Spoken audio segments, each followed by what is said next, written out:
Good morning, everybody, and welcome back to Castle Rock, Colorado, where we are here for Ninja Intensity's NSC Qualifier. We've got our top 15 ready to go. We've got some pretty insane courses from this Ninja Intensity squad. Only a handful of clears yesterday. None on the women's side, a few in the open division. But it was a doozy. But the top 15 are ready to battle it out, and we are ready to get some more athletes to qualify for our championship in March. Strat, how are we feeling this morning? Oh, man. Good morning, everyone. Welcome back. It's going to be exciting to see how things unfold today here at Ninja Intensity, home of the NSN, where we first started our commentary journey, live streaming and whatnot. So it's exciting to be here. Old Max Feinberg came up with quite the course for these athletes. Some alterations to the hybrid have been made. Let's see how the athletes fare in just a bit. Yeah, and here's a quick look at the... Here is a quick look at the run order presented by Bucket of Chalk. Evan White, Michael Sherman, and Colton Elder, those are your first three to run today. And you can see Sam Folsom, Jackson Erdos will be the final two runners. Yeah, some fun obstacles out there, some challenging ones there towards the tail end of the course. A couple alterations from yesterday. But here's a look at the scoring system. Athletes will start with the hybrid course today, and only the top 12 will move on into speed, and out of that, the top 8 move on into burnout. Points will be added up across the board to determine who the champions are for today. Got to add up those scores. Tiebreaker sometimes come into play. We'll see how it all shakes out. Things getting going here in just a second. Evan White is going to be leading the charge. Run orders based on how they finished things up yesterday and will stay the same throughout. So Evan being the first one up. Should he make it through each round, he'll be leading the charge all day long, has that opportunity to put the pressure on the rest of the athletes based on how he performs. Yeah, and so it looks like Evan White is standing by and getting ready to go. Let's go down to the floor with Mr. Michael Bellion, our judge. Hunter making his way out there to the floor, our camera operator extraordinaire. And this competition is ready to get underway. Evan White kicking things off. Stoked that he's back in the top 15. And here we go. Evan going to lead the charge. This is his fourth appearance in day 2. 23rd time with the NSC, trains out of the barn up there in Dorsey, Illinois. Originally from the Obstacle Academy area. Got 8 years of experience, loves traveling around, competing at all these different events. Been on A&W. I got the biggest forearms in the ninja game nowadays. Put that grip to the test as we bounce our way across the bouncing steps. The balance has been altered a bit. Got a bit of a bend in the road I've got to take. Got to step over those barriers. They can brush up against them, but if they knock them off that platform entirely, it's a redo required. Retry system here in play. Cane lane. No big change here, other than the dismount platform from yesterday. Deal with a little bit of that sunlight coming through. See an off-angle dismount. Yesterday they had a straight shot, but this one is off-kilter some. Slow up the process, eat up some of that overall time. They've got 4 minutes to try to get through all the obstacles. And taking some swings there to be sure about it, and here we go. Another big change. Yesterday they had a series of rings to grab, a little figure 8 hanging up there, but now it's a beast ball, a little bit of a cannonball alley. Throwback, got to hold on tight on those round sides, not much to hold on to. Ring there to help on the descent. No problem so far for Evan. Vital that the athletes get through early obstacles without any falls. Another big change here. More of a forced move in where they have to do a 180 turn after going around the spinning pipe in the middle. It's going to force the athletes to be in a backwards-facing position in order to get this 180 catch. A little bit of a blind toss over the shoulder. Not going to get on try one. Yesterday they were allowed to face forwards, throw into it. Now with the turnaround, add a new layer of difficulty. Evan going again for try number 2. Spinning into it. Kipping back and gets 2 hands on. Side monkey bars there are in play. Nicely done, Evan. About 1 minute and 30 to go. 3 obstacles remaining. This was the big cutoff point yesterday. The big swing onto a dropping cliff where a board locks in place to a bear trap that's overhead. Reverse catch, the first big challenge of that move. Huge pull here. Trying to find the timing, not going to get on try one.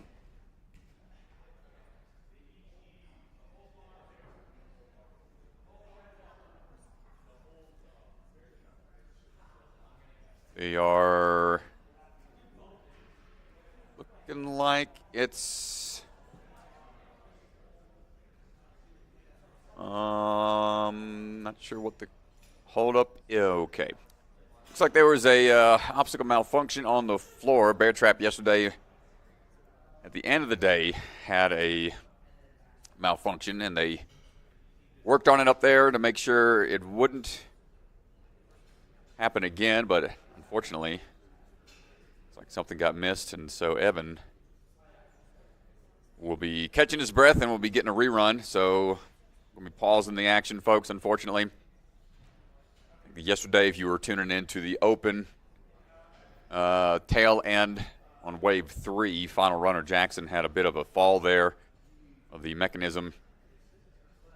Mechanism came undone due to where the reset string kind of in reach of the athlete.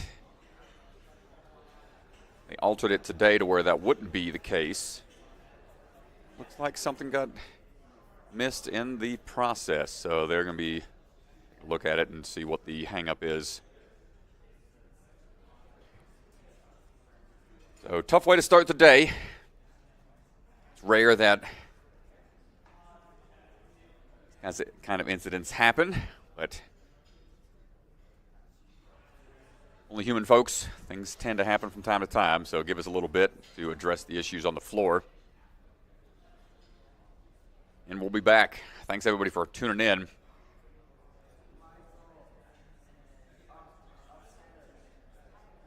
I got a break in the action, folks. Feel free. Check out the other socials that we've got. Cool content out there. I know Hunter just posted a side-by-side comparison of the female division speed round race between Noah Brown-John and Taylor Green. Just a half of a second difference between their runs. Go check that out. You haven't watched some of the other competitions, a lot of different videos on the YouTube page. And if you're a Patreon member, we've We've got the NSC elimination in full swing now, and looks like, oh, okay, they just gave him a little rest, but no full rerun. Might be the better of the options, so he's going to get some time to recover while this is getting addressed, and right away going into it. So no full rerun required. Opting for a little bit of a breather and time adjustment. Into the rodeo ropes we go. Got to go with a sideways throw here. And then a spider hallway catch with the feet. Got two portions where they can land with their feet. Go low if they want, and then have to do a big hop. Going straight to the top has been a challenging way of going about it.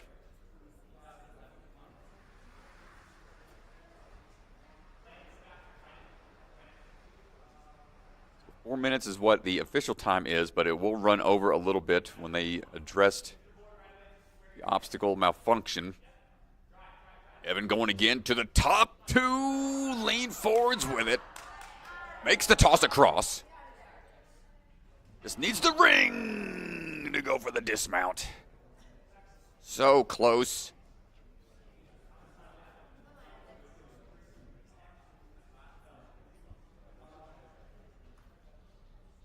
One last chance here. Evan trying to make sure he has time, but I think that's going to do it. So, tough way to start wave one.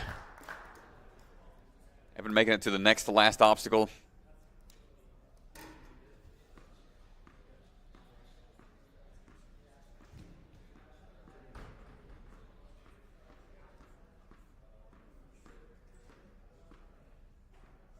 Only saw a handful of athletes make it to the rodeo ropes to give it a good try. 3 got through.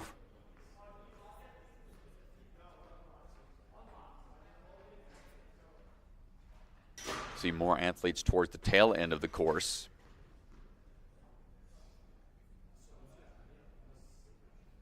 As Max is jumping up on something here to test to make sure that board flip's going to be operating the way they intended to be.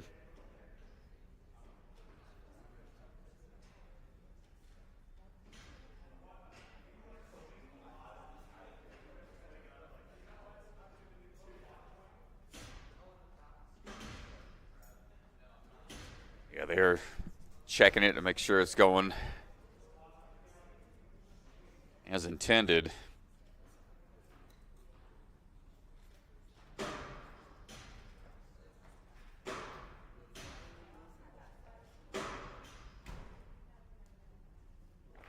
So standby folks will be ready to go here in the next athlete.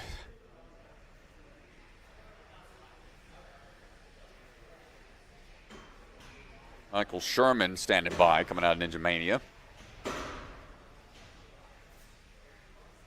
Well, that's the last thing you want as an athlete when you see an obstacle. I have a bit of an issue before you run. You don't want to let that get in your head, and you're hoping it's going to work the way it's supposed to.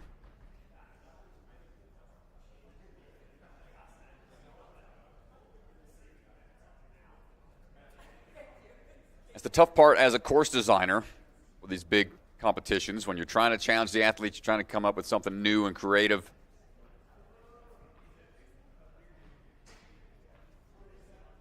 Test it a bunch. Make sure it's going to work. It comes down to it on the day. Sometimes things just don't work out. So we'll see how it's going to pan out for the rest of them.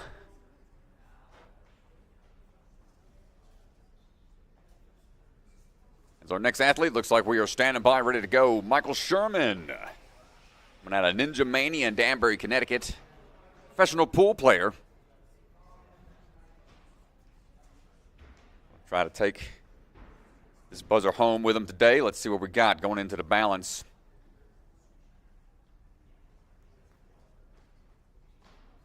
Third time making it to day 2. 14th time competing with the NSC. Going to lean into that pillar for a little extra safety for the dismount.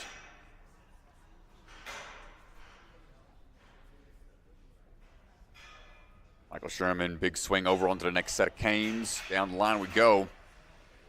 No problem on to that last bar. Try to fight around it here. Might try to flip it all the way over to the other side so he's not swinging away from the dismount. Ooh, nice work. Still a little wonky on the dismount, but he's good now.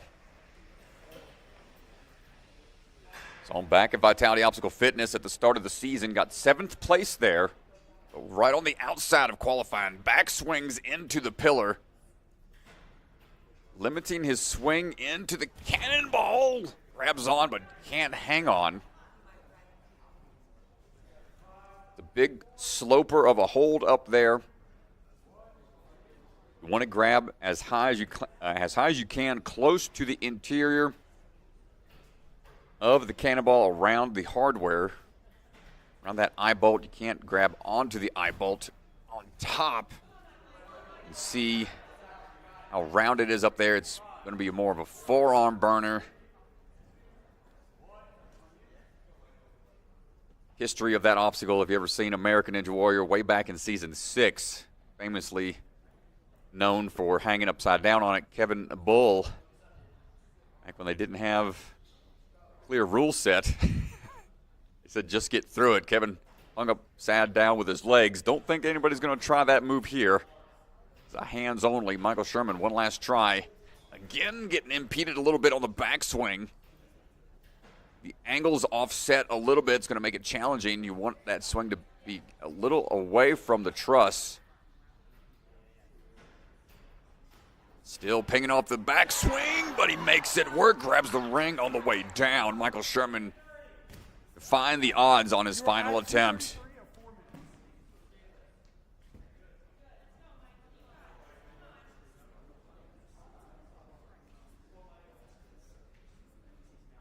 There's a bit of volunteering at the soup club, spending his time serving others. As he goes for the turnaround here, immediately trying to utilize that momentum after the catch. At this point in your run, after taking some tough falls, a couple hard hits on the backswings, does affect your energy level the next obstacle, but he's going to try to collect himself and give it another go.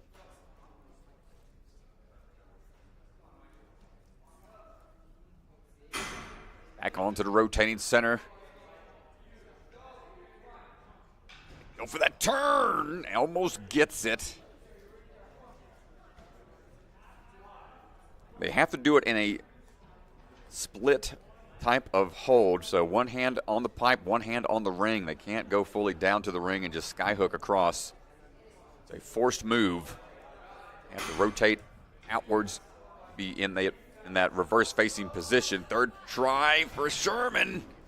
Not going to get it. Good effort out there.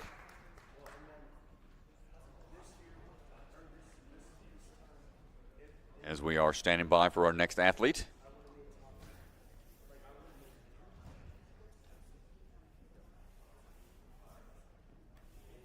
Colton Elder coming out of the Elite Athletics Level Up, and trains out of his house. A couple different locations likes training at. Take it through the rope swings, no problem to start things off. Quick little hops across.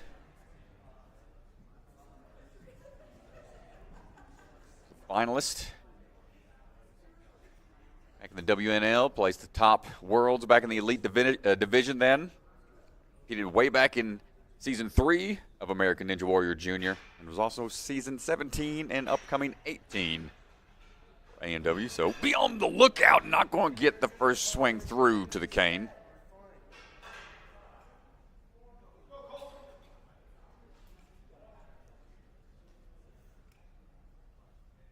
It's his 7th time compete with the NSC, first time making it to day 2. Athletes First time competing in this extended format. Always interesting to see how they fare on the extended competition schedule. Able to make the cane catch that time, and takes a few swings to line up that dismount just right.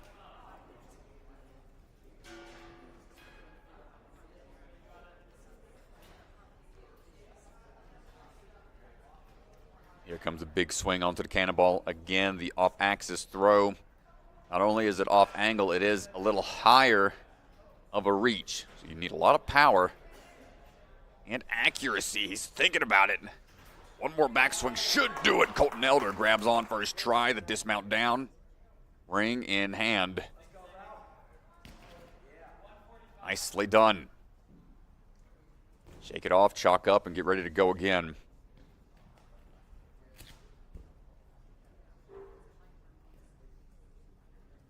Right on the outside of making it into the finals earlier this season. Got 22nd at Obstacle Academy. Being able to make it in here to day 2. The big progression. See what we got for the turn.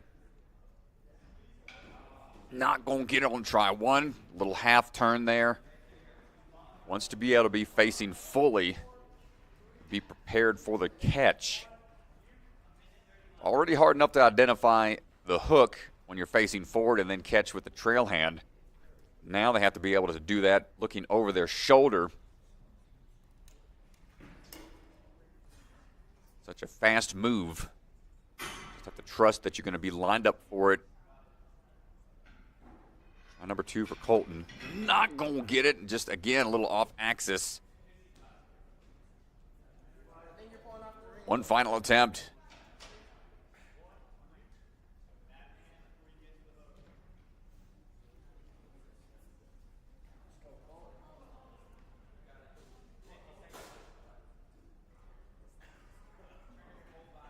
Trying to figure out the hand placement here. You're down to your last try. You got to wonder, what is the play? How much do you switch up your tech? What can you do in the moment to figure things out? Colton goes for a third try and not able to get the full 180. So it's a pretty big change from yesterday. Yeah, they definitely leveled the difficulty up on that. They added a collar so the ring doesn't have as much purchase on that pole as well, so even just staticking it is tougher.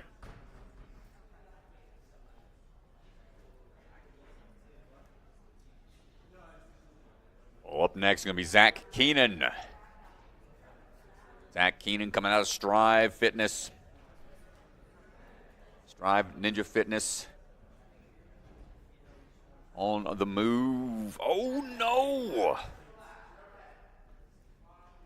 A bit of a stumble out of the first obstacle.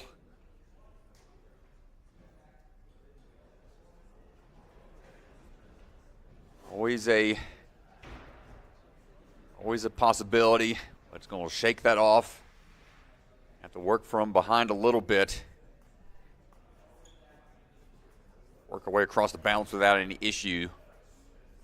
You want to put that fall behind you and just focus up. Got to force forward. Big throw here. Good momentum, good timing. I try to go to the other side. He's on top of the, okay, that is a great little notch to put the cane. There was like a bolt sticking up from the hardware. He found a way to leverage it there so it wouldn't slide around. Thinking outside the box a little bit. Making that dismount a little quicker. Not many swings required from Zach. Excellent use of momentum.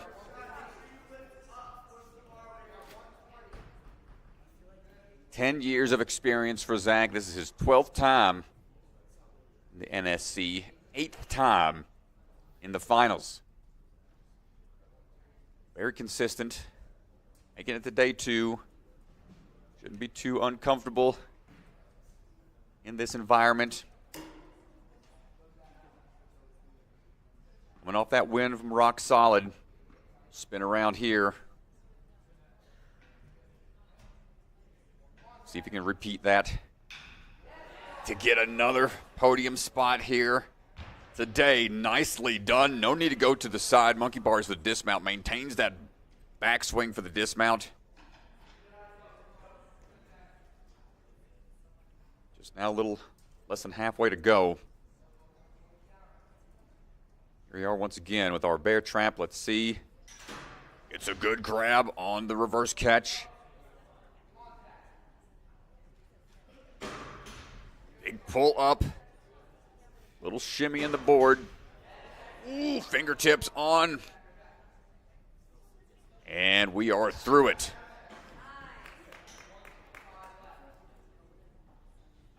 Big dyno up. Was the challenging portion, second half of that obstacle. Wingspan being tested, and now the grip once more will be pushed to the limit on the rodeo ropes. Introduced back at the UNX days, Ethan Swanson throwing it into the mix back into the Ultimate Ninja gyms. And incorporated in a lot of different ways now, a lot of quick hand motions, mid-air obstacle manipulation, starting to become the name of the game. Goes into the matrix for a second, pauses in mid-air. Zach Keenan popping his way through. Excellent job, first attempt. And now less than 30 seconds. By the time he gets there, here we go on some tough cliffs, some gotta-go cliffs. No ledges. They are angled, so you can't have any backswing. You got to move through it fluidly. One, then two. Next set, a little tougher. Tries to go to the front side. Not going to get it, but Zach Keenan will have not any time left to go back up there. But a great run. Only that one little stumble at the starting platform will be, I'd say, a pretty good position. He's kicking himself after that miss at the start. Flawless to the very end. Ben Scraley standing by.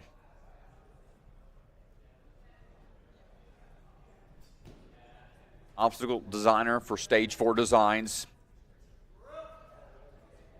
Competes in First Robotics. Trains out of the obstacle gym up in Marlboro. That's Ascend Obstacle Training. Up there earlier for a qualifier this season. He's going to hop his way through the bouncing steps.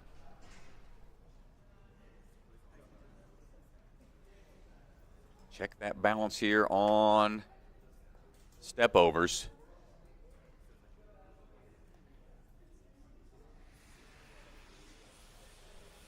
Through to Cane Lane.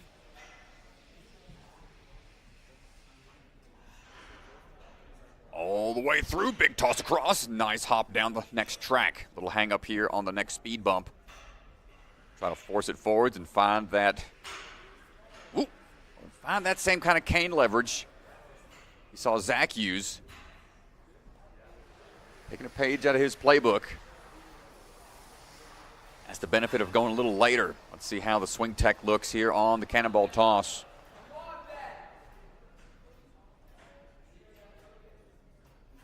Also a course designer for the Team Ninja Association Season 2. Shout out to the TNA crew. Good throw to the cannonball as he drops his way through. Popping on down. Runs over and just splashes water on his buddy over there. It's also part of the obstacle rigging team for the WNL Worlds coming up, 2026 championship. Very important role that he plays, but right now he's playing on the obstacles. One arm grab and goes straight on through the monkey bars. Great shoulder strength.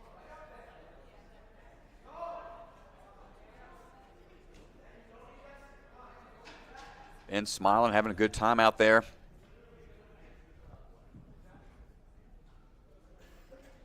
It's only his third NSC. He's looking locked in here. As he's on to the dismount portion of the board. No need to drop down for a couple big retries on that extremely exhausting obstacle. Now taking time to catch his breath. He can get through this. Have some time to recover.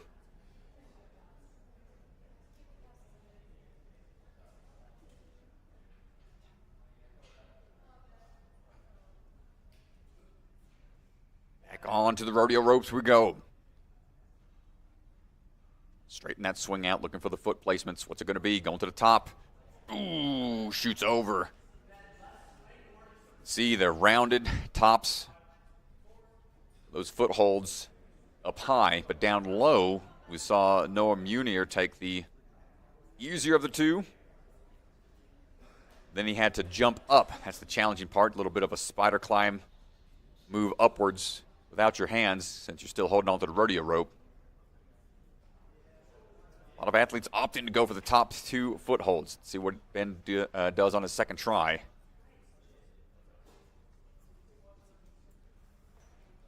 Turning into it, gets on to the second. Up high, hook. Next move in hand, just needs to get to the ring. Wants to go past it, swing on through. He's got less than 10 seconds by the time he jumps up onto that first set of slopers. Good catch. Next big throw, not quite there. Knew he was short on time, had to rush it. Only one fall to that point. 344.91 for Ben Scraley.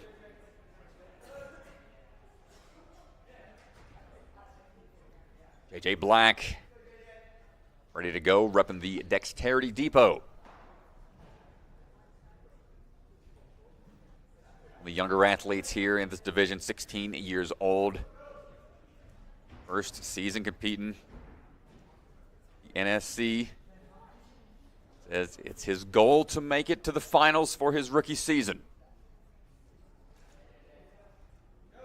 Time to shine is now, young man. Let's see what you got. Ooh, big backswing here. Let's see how he adjusts. Going to go to the low bar. Hop his way up.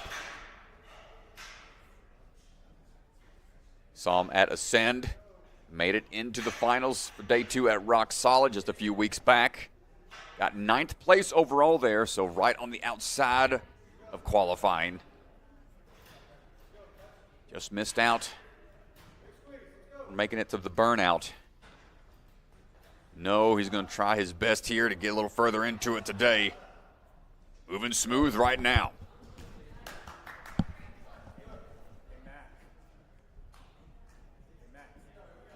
Been pole vaulting for the last handful of months.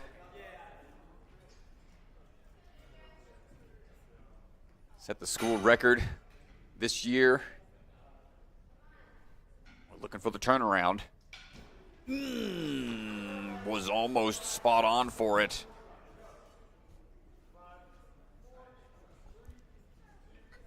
You can see how tough it is to identify exactly where the ring needs to go.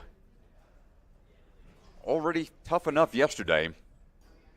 But day 2 athletes have to be challenged a little bit more.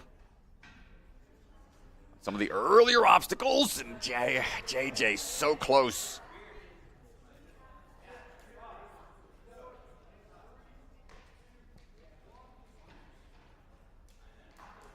Still possible here. Been very, very close. Been accurate with the tosses onto it. Just need a little more hang time to get the grip prepped for the catch. And the toss into it. The ring pops off a bit too soon from the bar on the side. So JJ not going to get past the rotating ring. Tough spot to be. For the top 12, we'll move on. Luke Beckstrom. standing by, ready to go. Had a bit of a battle yesterday. Yeah, he was 23rd coming out of the hybrid, so he had to fight his way back into the top 15 for his speed course. Put together a really good speed run. Yeah, and everybody in the live stream chat yesterday were on pins and needles. They were rooting for Luke, keeping track of the leaderboard. Yeah, well, it's a cool story that 4 out of the 6 qualifiers that we've had a different winner, and 4 of them are here at this competition. And so if you're keeping track of who's going to get the number 1 seed for the championship and run last, this competition is going to have a huge impact on that. Luke sliding around a little bit here on the cane lane, trying to find the timing. There it is. Trains out of the Grip Ninja. That's the gym up in Utah at the Bextron's Run. It's been one of the mainstay gyms out there in the Utah Ninja community. Big high grab onto the cannonball. Swinging through. Luke's been making waves in the 100-meter OCTR format as well. Him and his brother both been having success in other styles of competitions. We are getting ready for the 180 turn. Goes forward just nonchalantly, one arm catch. Pretty casual for him. He's like, all right, that feels good. Well, this is what tripped him up yesterday, Strat. He did not complete this obstacle. He wasn't able to make the pull on this board. We'll see what adjustments he'll make here today. And Luke already qualified. Like he said, these athletes are vying for better run spots later in the championship. A huge pull there. Definitely timed that swing right. And makes it through.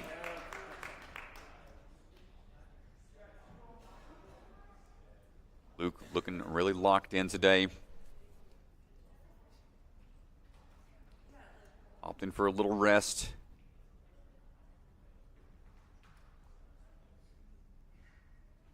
Straight away onto the rodeo ropes. Goes for the first big throw. No extra backswings required. Outside on the front portions of those steps. Pushes him away, not able to find the leverage. Yeah, and he's at a big disadvantage here because he did not attempt this yesterday. He didn't make it here, so a lot of the athletes after him did at least attempt this obstacle. They have a feel for it, so he's going to have to figure it out on the fly here pretty quick. Big toss once again. He still go to the high positions to try to flow through it. Good balance. And there we go. Throwing the rodeo rope out the way. And here we go. He's got plenty of time. 45 seconds. Laughing it up out there. Ready to see if he can get through this. It's a pretty challenging finish to this hybrid. Sloper bogeys, the gotta-go style cliff ledges. Ooh, front side, almost gets it. It's got to be a quick transition. Body positioning has to be spot on. Too much into it, and you start to swing back, you'll peel out immediately. You almost want to have more force into it so you have time for that other hand to wrap around. Less than 10 seconds. Come on, Luke. Oh, he's got to get the dismount in time for the buzzer. I don't know if it's enough. Oh, no. I don't think he got it.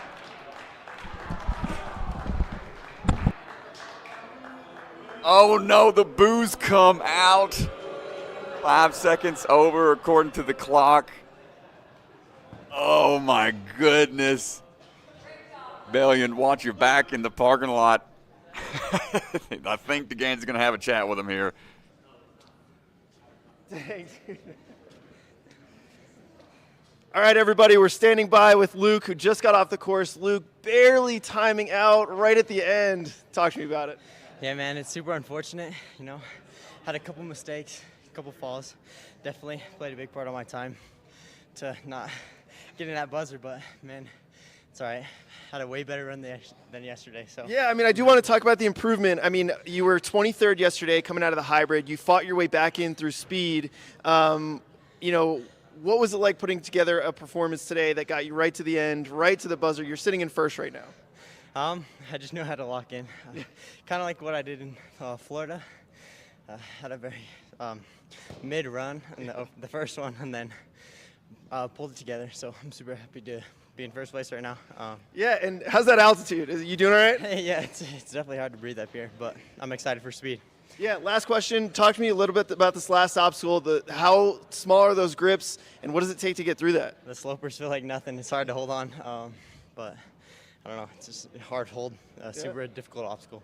Well, dude, awesome job, and I can't wait to see you on speed. Yeah, thank you so much. Nice job, Luke. Thanks. Well, hats off to you, young man. Impressive job. What a grip out there on those slopers. Like he said, he knows how to lock in when it counts, when he has to get those clears. Old Max Suskin jumping onto the course right now. First time here in day 2. Been putting in the work over the years. Excited to see him take on day 2 for the first time. Try to find our rhythm here in the hybrid. 8 years of experience. It's his 11th time competing. First time in the finals. Let's see what we got. We'll try to find that off-axis swing. Making it through. On now for this big throw to cannonball. Tosses his way up, no problem with that. Trains out of Ultimate Ninjas Libertyville. Made it to stage 3. Handful of seasons in the WNL. And a top 15 athlete in their series. Here we are trying to make it into finals.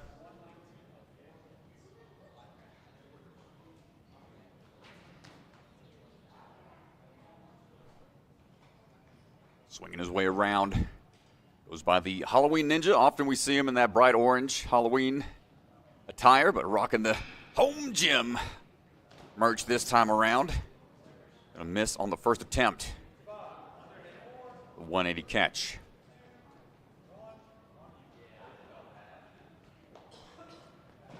Try to feel it out one more time in his mind before going for it again.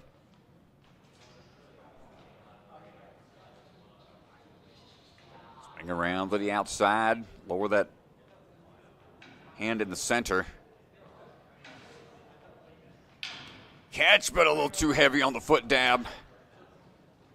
Try to go straight into the monkey bar dismount. The weight catching up to him, the momentum dropping down.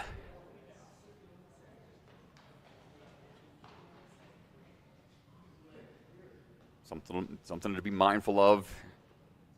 Had a lot of gym comps. As we rotate around, let's see if we can make that happen again. The feet up. Not gonna get there on the third try. Just couldn't get the other hand up in time to make a full catch. Tough break for Max. That's the challenge with day 2. If you're not too familiar, it's usually an obstacle or two gets changed from day 1, testing the athlete's ability to adapt. Gavin Markowitz on the move right now. Hopping his way across. Also his first season with the NSC. He's been competing at multiple qualifiers this year. Yeah, and I mean, we'll be voting on our Rookie of the Year here soon after the big time comp. And I think everyone's ballots should strongly consider Gavin Markowitz. There's a couple rookies really putting in some claims here, but Gavin is really performing well in these last few competitions. Nice toss over. Yep, this is his 6th qualifier of the season. Just trying to get this swing built up. 3rd time in the finals. Starting to get comfortable here in these day 2 formats. Big toss up, going to go ahead and swing right through onto the ring for the dismount. Nice timing of momentum.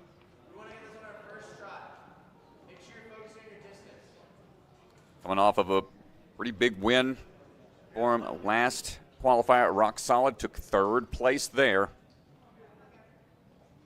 Trains out of the Gravity Forge.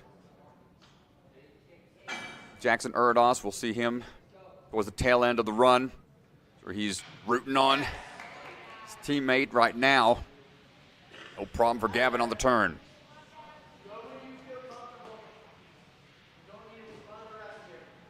Six years of experience for Gavin.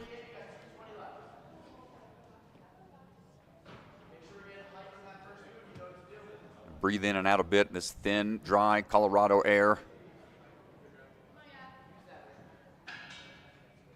Pulling on up and getting ready for the toss.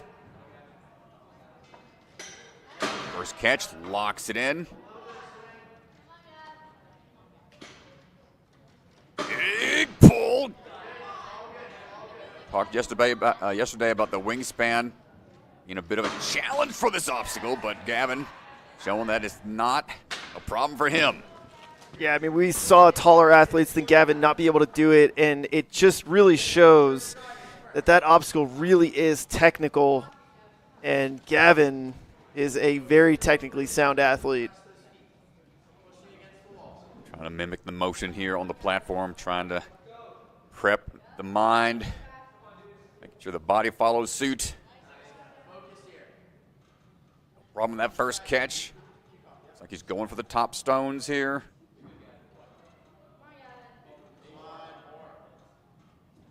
Ooh, just slipped off to the right.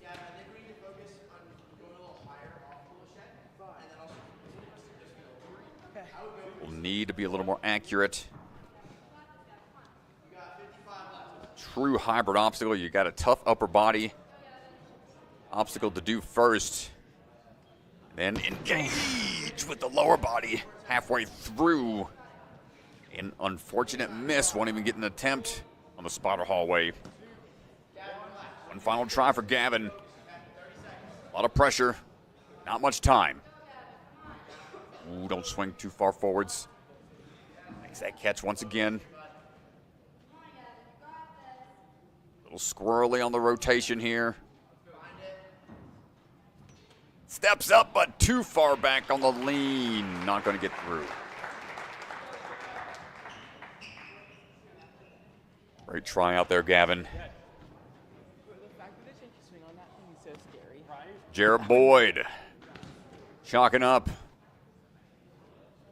Ready to go.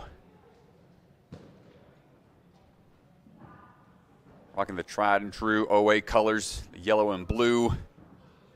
Got that Jared Boyd sweet, sweet merch. That's it. Check out and see if his shirt sales are still going on.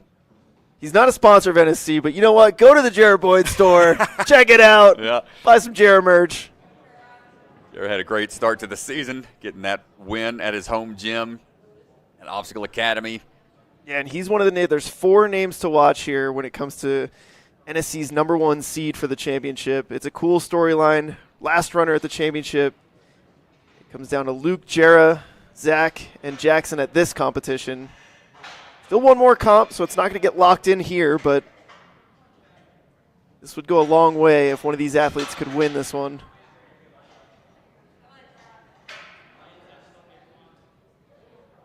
On that turn here.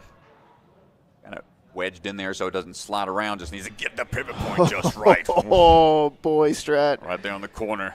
Yeah, right on the corner. Hips a little bit back, too, I thought. Yeah, I like the change to that dismount, making it a little more challenging, a little more clear cut, where the athletes have to stick the landings as we go for the swing through here. No problem for Jera. Well versed, the high flying style, a change of directions. Coming out of Rock Solid, got 6th place just a few weeks back.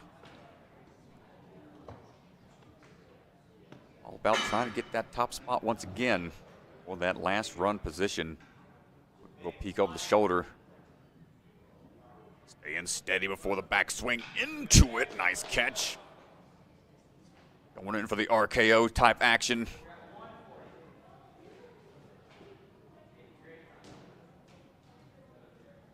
As we shake out, prep the body once again for some big pulls. Coaches out of Obstacle Academy, big on social media, content creation, YouTube, setting up challenges in the gym, does a lot of mic'd up runs. You can listen to that thought process during the runs. His way across, no problem on the board flip. I've tried a few mic'd up runs in my day, but it turns from commentary into just heavy breathing and grunts. Not too, nothing too beneficial to listen to there.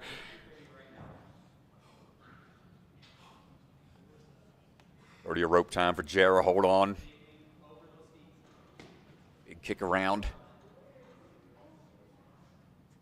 Gauge that distance. Right away into it. Careful here. Big drop down. Impale yourself. Ring in hand to be sure about it and land on down. Jarrah's got a full minute. Walk back for some chalk. And we know his grip is good for these style of obstacles. Let's see what he has left in the tank. Gotta go style. Whip around underneath real quick. Find those blind grabs. Got really good grip strength. I'm not going to get on the try.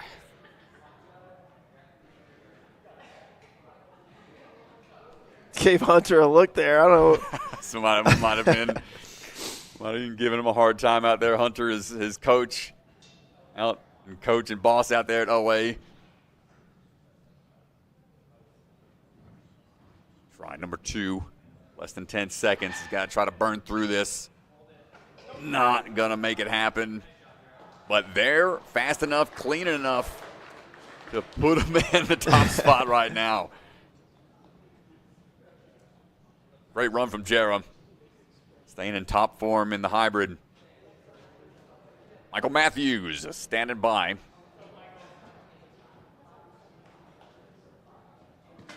Coming out of the Movement Lab San Dimas, California location. 3rd season of NSC. 14th competition with us. 8th time in the finals. Been very consistent. Making it to day 2 as we walk our way across. Balance, no issue. Coach Arnold Hernandez was here yesterday competing alongside some of the athletes again. As Matthews working his way down the track. Had some fun trivia questions for us that he puts in his bios from time to time.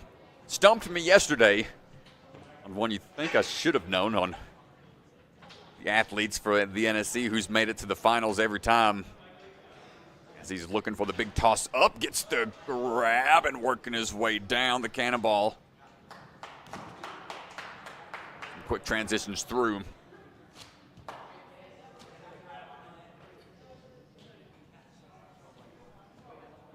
Into the ring catch we go. Turn around with that one arm, no problem on the reverse catch. A lot of athletes opting for that full extension shoulder drop. Not too concerned. The amount of pressure, as long as they catch just right, won't pop out of socket. Here we go for the big reach. Gets it on the first move. Hop over real quick to that cliff ledge, and Mr. Matthews clean so far to this point, moving at a good pace. Coming up on less than 2 minutes here is about halfway.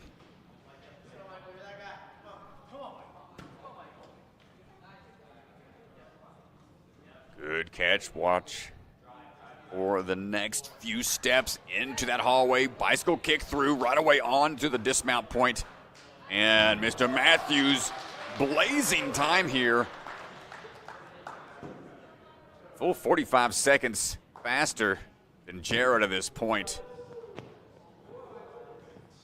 Is the new bar to beat, but he's not done.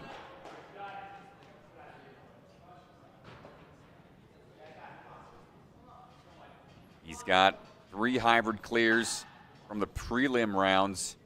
Hasn't got a prelim buzzer, finals buzzer on day 2 yet.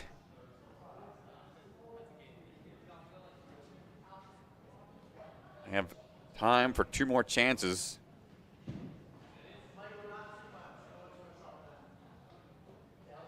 Chalk up and try again.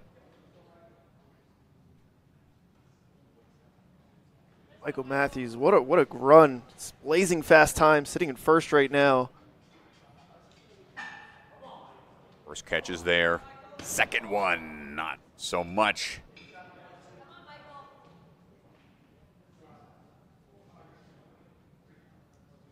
Tough to find that catch. You're already starting to peel off those first 2 ledges. Be able to get the momentum built up off of those.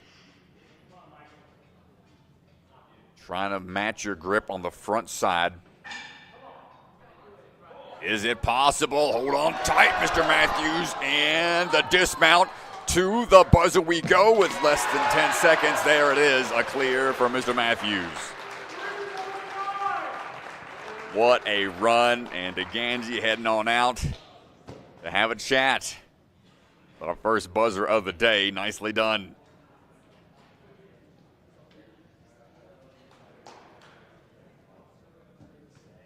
Michael! Nice run, dude. Look at our camera over here. All right, everybody, we're standing by with Michael Matthews. How, on your 3rd attempt, how did you get through that? I took off all my chalk. Those things are super slippery, and I just held on for my life. It worked. Yeah, okay, so why did you decide less chalk? I mean, most of the time you'd think on cliffs and things like that, you want a little bit more chalk to help increase the grip. What was the decision to kind of get the chalk out of there? On my 2nd attempt, I put a little too much and it just slid right off, like right away. So I kind of dried it off. I wanted like a little bit of sweat on my hands so it would stick to it, and it worked a lot better. Yeah, I mean, I would say so. You had a blazing fast time getting to that spot. Can you just talk me through your strategy a little bit as you were planning to run this course? My strategy was to get to the last obstacle as fast as I can without trying to take any retries. I just wanted to get there clean to have a lot of time for that. Yeah, well, mission accomplished, I would say. We got speed coming up, burnout coming up. Which one are you looking forward to more? Burnout, definitely. Yeah. A little nervous on speed, hoping I can clean up my run from yesterday. Yeah, well, good luck, Michael. Awesome run and first clear of the day. Nice job. Thank you. Let's go, dude.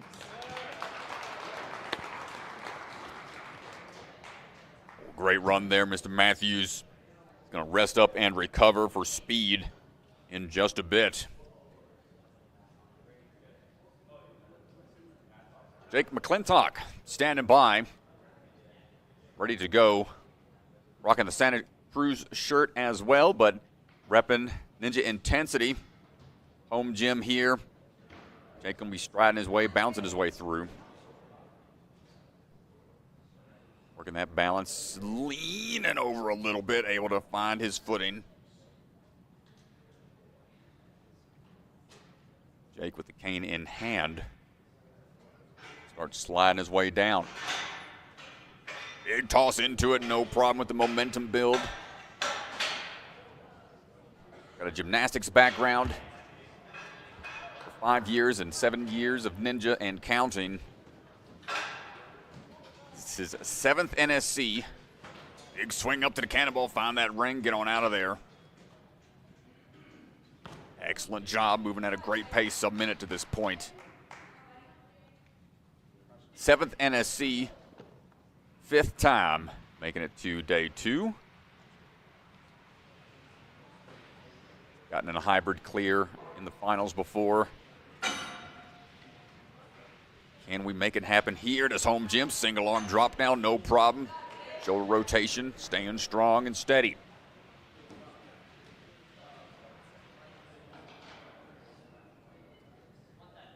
Only his second qualifier this year. Took 6th place at Jungle Gym. Try to recover a little bit of that grip before going again. Already qualified for the finals. Big reverse catch there. Rock climbing, main training. He focuses on grip. Not that much of an issue.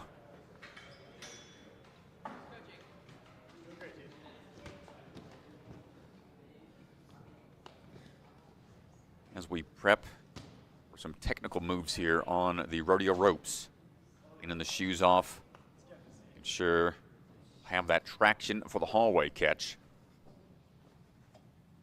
Back swing into it, little side turn for the next rodeo rope catch. Lines it up, leans into it. And dropping all down.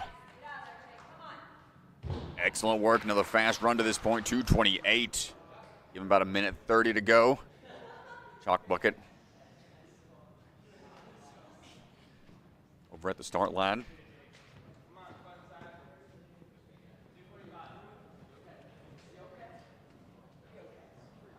Make sure the grip is ready. When you heard Mr. Matthews say sometimes less chalk is better.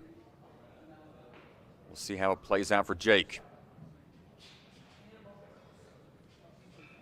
Line into it. For a thumb placement. Ooh, over the top to try to match. Not much room up there for both hands to fit on that ledge. Give you enough pull power.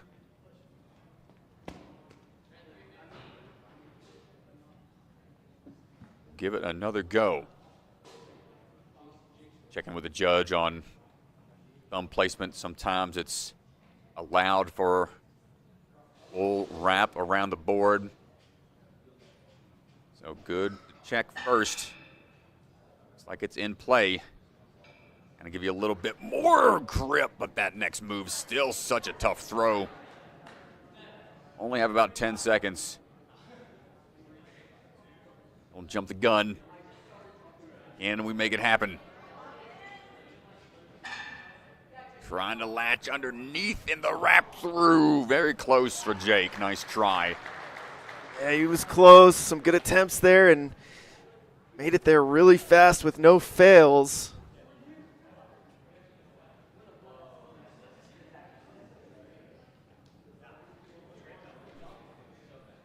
Starting to see more athletes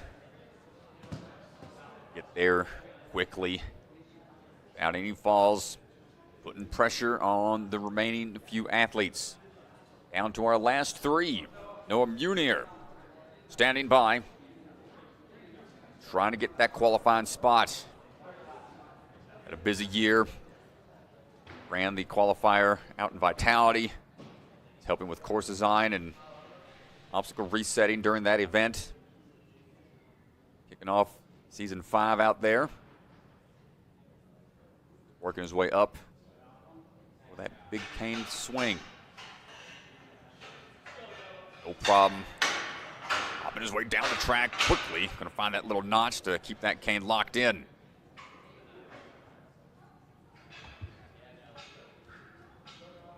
Longtime Vitality Obstacle Fitness athlete. WNL elite champion. Big swing going up to the top. No problem with the cannonball grab. Barbados Ninja Throwdown, multi-time champion.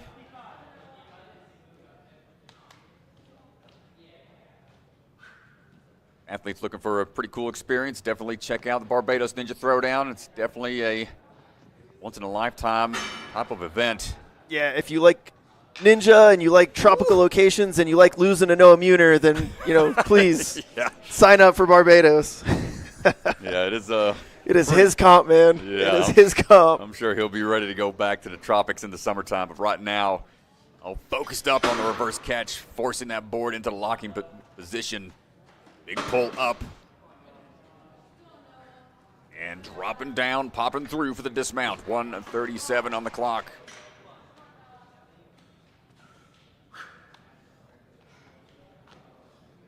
You'll hear from Noah and Jackson during the break. If you're a Patreon member, they chatted with Caleb Bergstrom.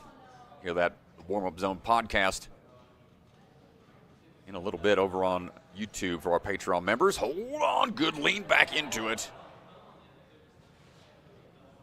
Swinging back.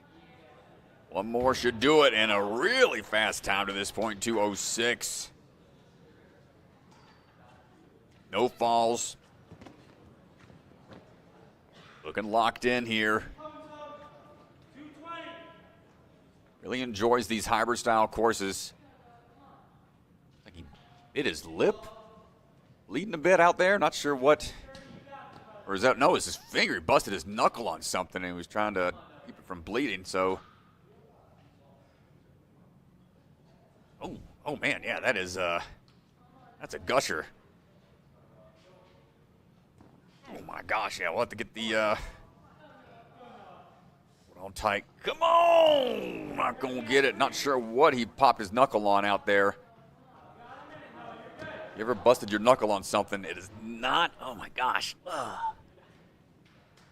Not a good feeling. I'm trying to get a better view of it, but Noah trying to get through this obstacle. He's got time. Open over a little bit. Try to swing through. Couldn't quite get there.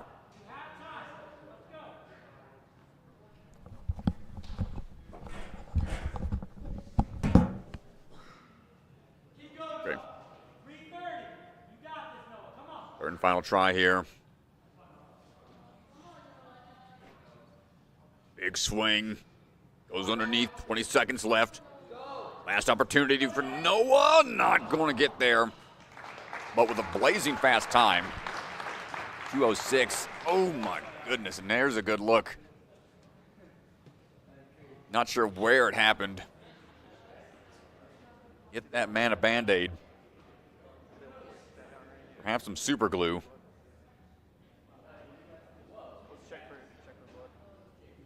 Noah!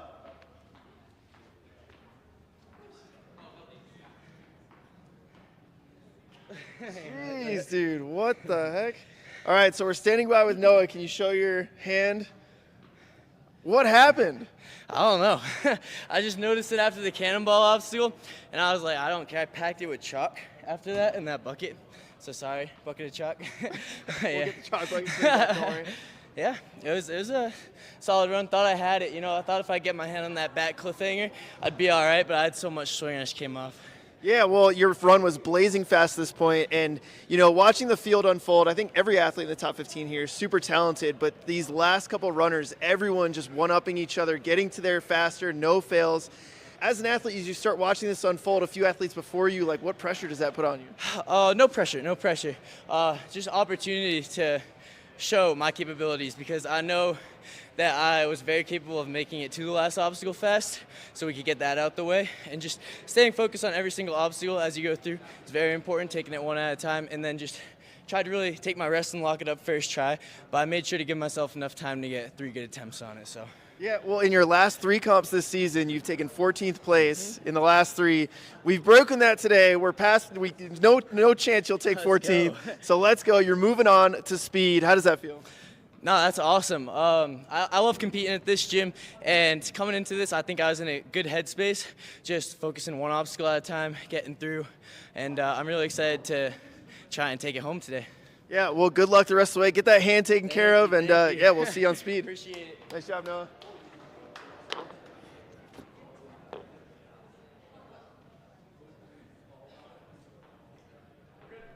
Well, they're going to take some time out there, folks, to get the course cleaned up a little bit. It's like they already did that during the interview, so Noah's going to take some time to check the hand and make sure he's going to be okay for the rest of the courses out there. Sam Folsom standing by. On his way through, rope swings. Owns the barn out there on his family's land. hosting the barn competitions on a yearly basis. Great community event. Always a good time. History of the barn, they had that barn fire a few years back, and rebirth of the location has been incredible to see. That journey, still fighting back through that adversity they had to face, and now on through sideways swing, trying to set the hips a little bit prior to getting onto that second wing nut. One on up, off to the side a little bit too much. Off axis there. 22nd qualifier for him, 16th time in the finals. Yeah, and one thing that's slightly tough about this obstacle is that the entire rig moves when you're on the wing nut, and so you can see that cannonball has a slight movement to it. I don't know if that throws off the athletes or not, but you can see as he's swinging on the wing nut here, that cannonball will start to shake just a little bit, just enough. Hold on tight. There it is. It's going to ping off the truss a little bit more before dropping on down. Yeah, a little extra wobble up there. Like competing outside with the wind. Sam's going to shake off that one fall and keep on going. Yeah, well, Sam won the hybrid round yesterday. Had a really good run. Followed it up with a pretty good speed performance, which put him into second overall. Taking some early falls here. Try to get this turn. Be a bit of a shocker. Sam can't move on beyond this. Currently in 12th right now. One more athlete to go. Wants to be able to secure a spot in speed, so must get beyond this. Yeah, and it's likely that after this competition, the top seven athletes will make it to the championship. So really, he's looking for top 7 spot here. Obviously, every athlete wants to win, but yeah, just to get qualified. He hasn't made a qualified spot yet. So pressure is on. Big reverse catch coming up. 10th place now, so well enough to move into speed. Big pull, no problem. Drop and pop on out of there. Working his way up that leaderboard ever so slightly.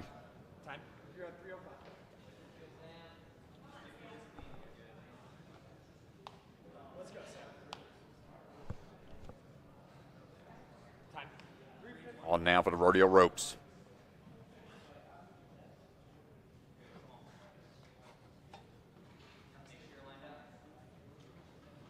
Good catch, but the foot slipped. He had the balance, but it was not enough traction with the shoes. You saw the right shoe popped off as he tried to launch forwards. On you, you're at 338.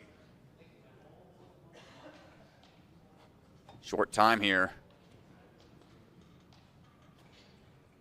Gotta go. 10 seconds. Come on, Sam. 5 seconds. Big swing should be good for another point. Woo, right there. And just gonna jump into it. Just for fun. The throwaway with the fly away at the end. So 8th right now, Sam Folsom. Making it count there. A couple of early falls. But we're moving on into speed.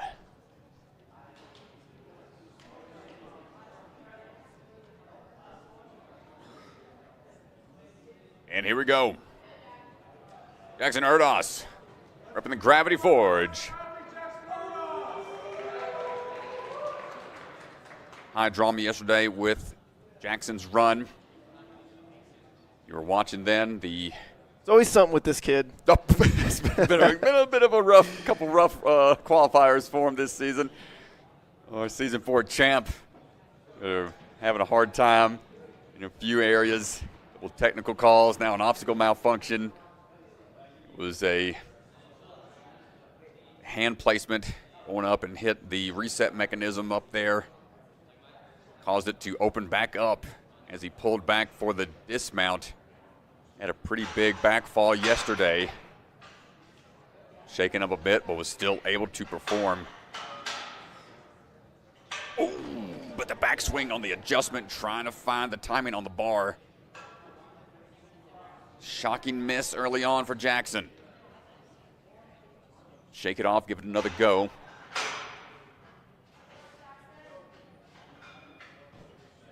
Previous world champion for the WNL, NW Junior champion. Been competing many years, many seasons, a consistent performer. This is 25th NSC, 18th time in the finals. He's got 5 hybrid clears in the past. Made it onto the podium 10 separate occasions. So no stranger performing at the top level. His own custom holdout now, the initials, J and E. Jackson Erdos's initials. Cool ring type setups, or just swinging from an obstacle based on how you rig it. Now back here, see how much this obstacle is in his head compared to yesterday. Up to the side. And there we go, out of it cleanly.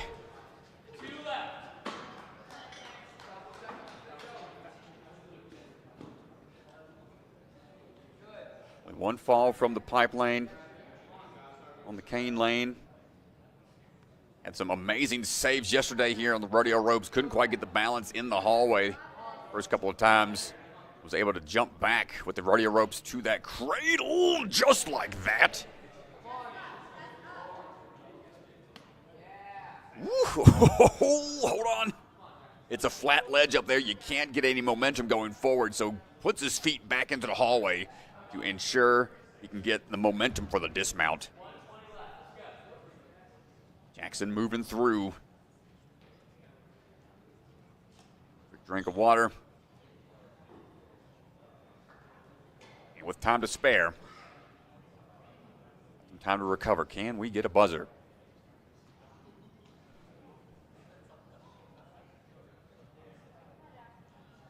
Here we go. Reach through. Couldn't quite get there. Front hand a little low on the grab. It is a blind grab. You just assume it's going to be lined up where that front ledge is at.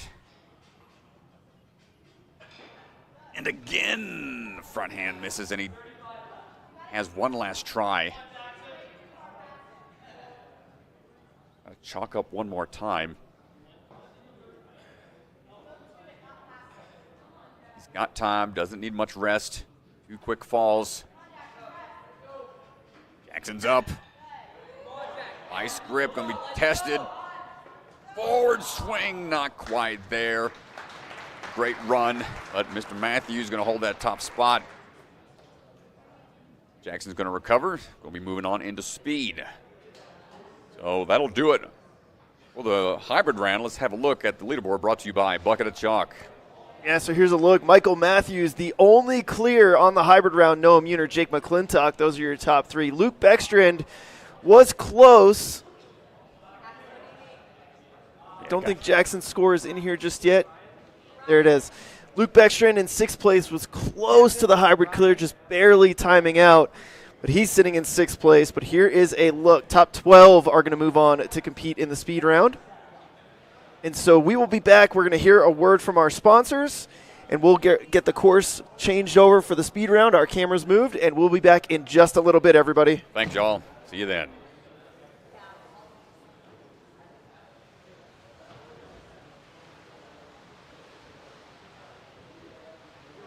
So they need until about 11.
Ninja Sport Championship is brought to you by Olo, Michelin-grade no-slip shoes you can rely on for even the most difficult jumping spider. Electric Enzo Virtual Coaching, one-on-one virtual sessions with one of the best athletes in the game. Electrify your training. Silent Ninja, products ranging from custom obstacles to truss and accessories with quality you can trust. Remember, the K is silent. Biaggi Bros, supply chain and logistics with state-of-the-art warehousing across the U.S. DGS, obstacle manufacturer with lines designed by some of the best ninjas in our sport. Ninja Strong, designs and manufactures professional-grade obstacles from training gyms to backyard setups. Their mission is to inspire the next generation. Barbados Ninja Throwdown, an unbelievable competition in one of the most beautiful locations. You do not want to miss this Ninja Family Vacation competition. Sign up now for 2026. AD Obstacle, father-son duo taking their passion for the sport to creative obstacle design at AD Obstacle on Instagram. And Ninja Master, because scoring your competition shouldn't be an obstacle. Celebra Family Restaurant, supporters of the Ronald McDonald House, consider donating today. Special thank you to the Shields and Voz family for their support, and Bucket of Chalk, the official chalk sponsor of NSC. Reach into the bucket and grab some chalk today.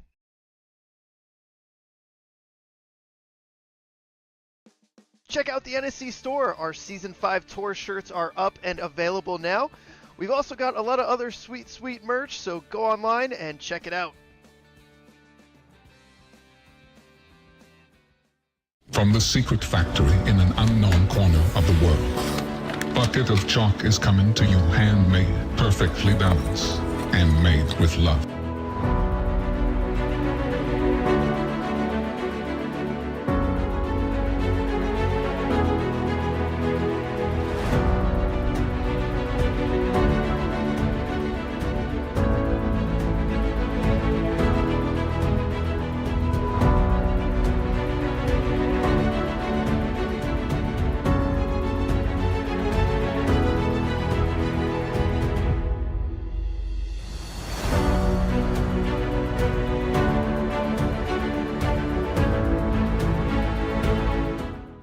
Hi, my name's Enzo Wilson, but you might know me as Electric Enzo. Do you have an at-home ninja rig, but you struggle with knowing what to train? Or maybe you live too far from a gym to go all the time? Well, that's where I come in. I offer virtual one-on-one ninja coaching. I absolutely love coaching you guys, and I work with anyone regardless of age, experience, or equipment. Your training will be personalized to your specific goals. Head to electricenzo.ninja or call the number on screen to book a free strategy call today. I'm so excited to work with you guys, and let's level up you or your kids' ninja game.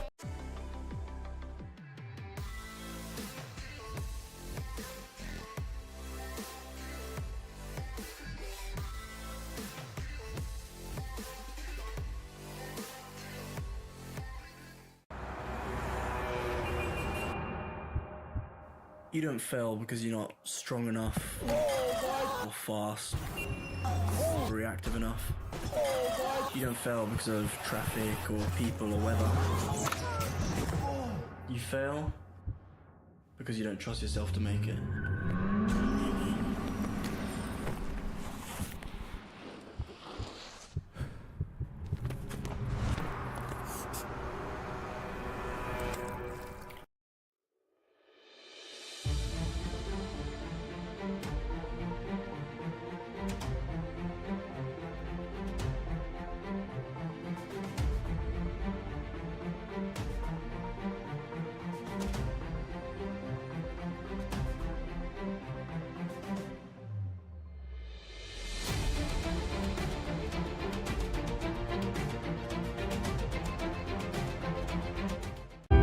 Ninja Strong was started at home, built by a family who lives this sport. A family willing to build for the next generation of ninjas, not just to build obstacles, but to build confidence, courage, and determination.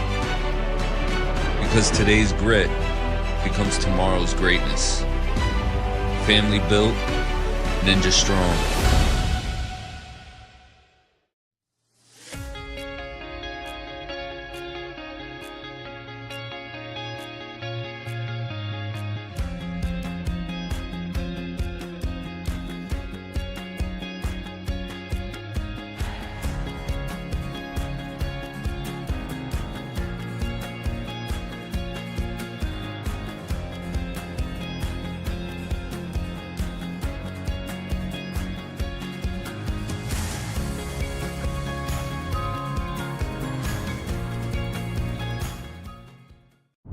Silent Ninja builds the same competition-grade obstacles the pros train on, right in your backyard or gym.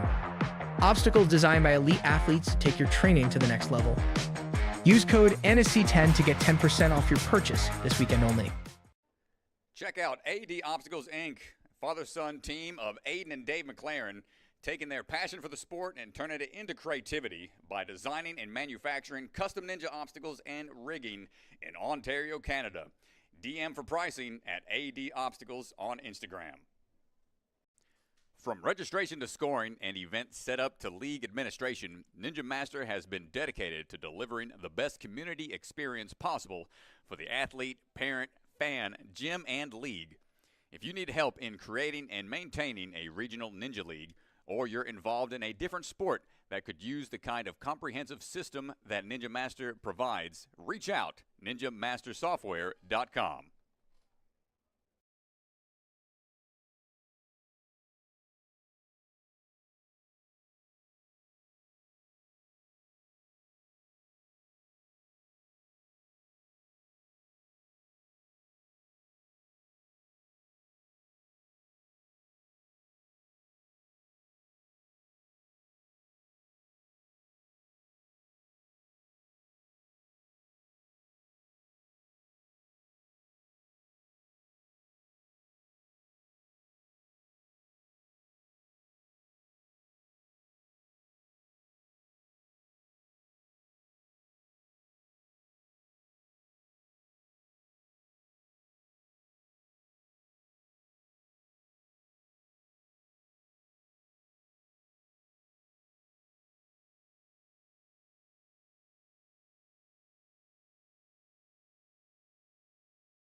All right, everybody, welcome back.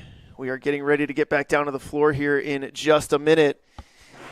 And we got to talk about some of the drama on the stats for all you stat nerds out there, for all you standings watchers like myself. Pretty cool what's unfolding here in the Open Division this season. 6 qualifiers so far. Nobody has won 2 qualifiers. That's almost unprecedented for NSC. Usually we have somebody win at least 2 qualifiers. It hasn't happened.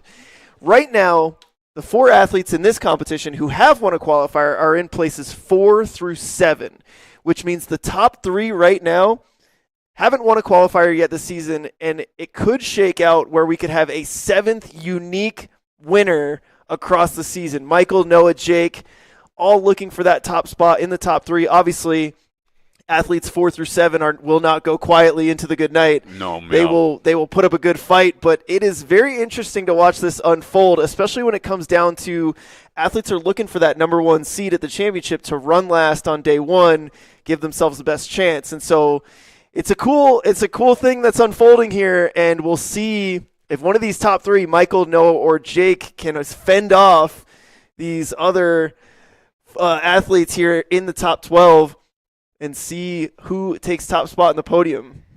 Yeah, Mr. Matthews puts himself in a good position being in the first place spot right now as the points all add up across the board. Let's see how things shake out in just a bit. Speed coming up as athletes are wrapping up their walkthroughs. Things are going to get started here very soon. Speed round, rule set. Similar, they have the retry system in play, but the number of falls don't count against their score like they did in hybrid. More of a 5-second time penalty. So even if an athlete falls, there's a chance that they can finish quickly, get a good enough time to move on based on how the other athletes do. Evan White going to be the first athlete up in the speed round. Started in 15th place, made it high enough to move on. Still in it as we work our way through. Athletes faced this course yesterday, no changes on this course. Big boot scoot swing through, got to stay up, but low on the rope swing is going to be a tough way to start. That's the challenge here. Course reset real quick, 5 seconds. A little higher on the rope that time. And the roundabout was the big hang-up for many athletes yesterday. Coming in too hot off those angles. Evan going to try to make up for some lost time. Saw some good sub-30-second times here going under the barriers. Climbing up, quick climb to the buzzer in 35.6. Still a respectable time, even with that slip-up on the boot scoot lane. Just goes to show your run is not over. Don't give up. Stay locked in. Shake it off and keep going. Yeah, just for reference, the fastest time yesterday, 26.81. Whew. Yeah, that was fast. That was fast. Zach Keenan standing by. He's got the chalk ready to go. And Zach jumping up. Big bounce down, coming off the trampoline. Swinging our way through. Jump in the boot scoot lane. Big leap out. Going to go ahead and take that big drop. Looking for that swing around. Coming around the corner, and next big jump up to the top of the bar here. Looking for the swing drop down. No problem there. Underbar across one foot onto the platform. Climbing his way up onto the buzzer for a time of 24.5. Zach Keenan coming alive. Second out the gate here in the speed. Everybody's hyped up on the sidelines for him. Incredible time. Woo-wee. That's going to be tough to beat.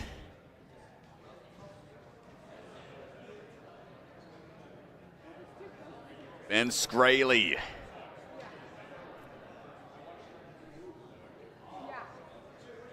Getting ready to go.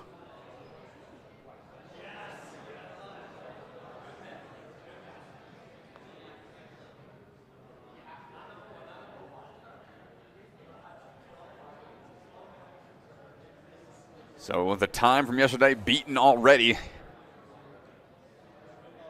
We'll see how the rest of the field responds.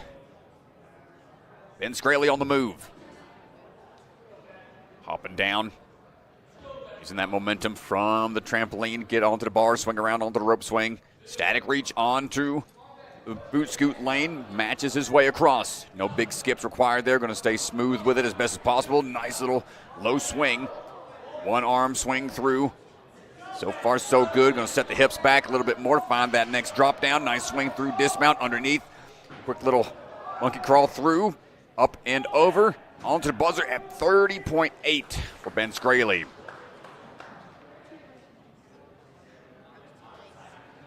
And down we go, Luke Beckstrom. Standing by. Let's see how Luke responds. Had to have a fast time yesterday just to get into the finals today. Almost had the fastest time yesterday. Big swing through on the boot scoot. Hold on tight. Dropping on down. Double step on each of those rollers. Up and into it. Coming across. Big drop down. One more swing through should do it. He got hung up here on the rails yesterday. Going to make his way up to the top here. It's going to be close at 24.8. Almost catches Zach.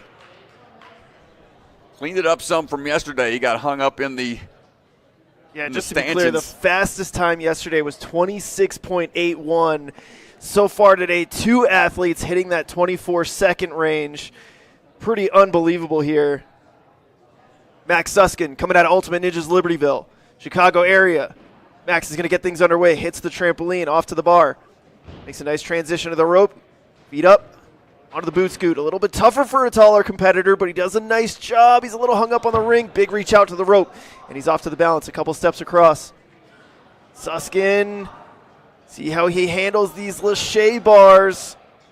One arm swing throughs, taking a little extra time. Nice dismount, get up and under. Climbing up that wall. Sub 30 time, 29.4 seconds for Max Suskin. These athletes are absolutely moving here. Gavin Markowitz. Gavin hit a time of about 29 seconds yesterday. Gavin on the move, big bounce down, going to try to swing his way under.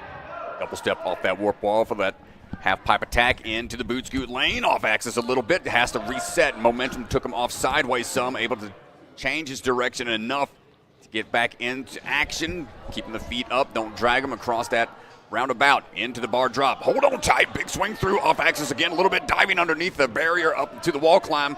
Trying to scramble over to it, risking the knees. And 27.9, Gavin.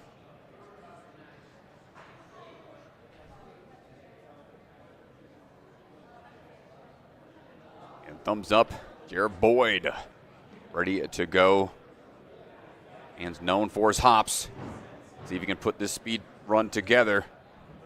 Swinging his way around, big drop down, no problem there. Big leap out to that boot scoot, keep those feet up onto the rope swing.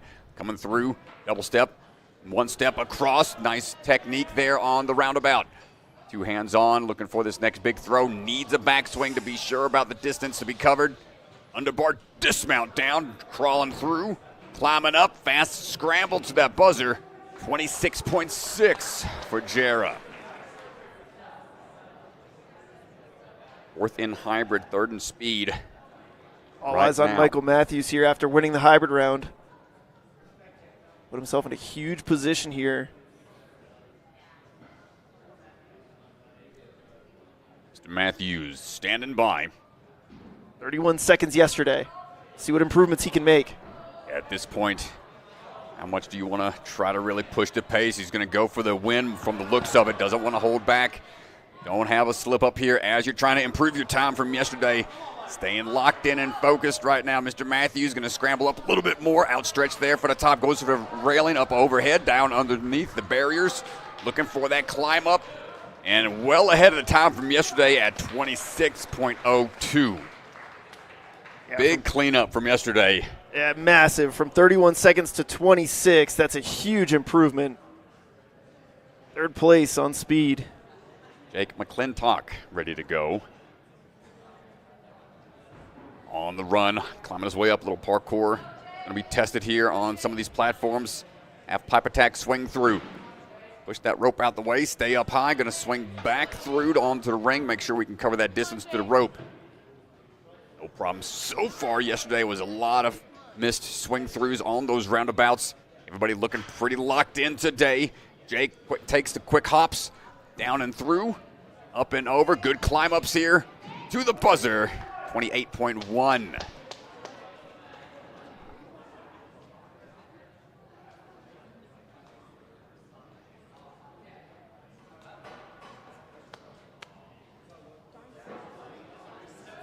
Noah Munir standing by.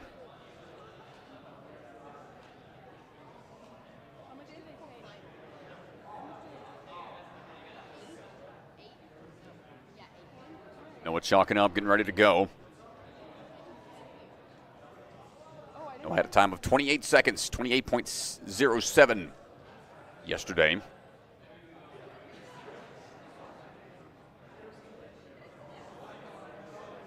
We're double checking things out there.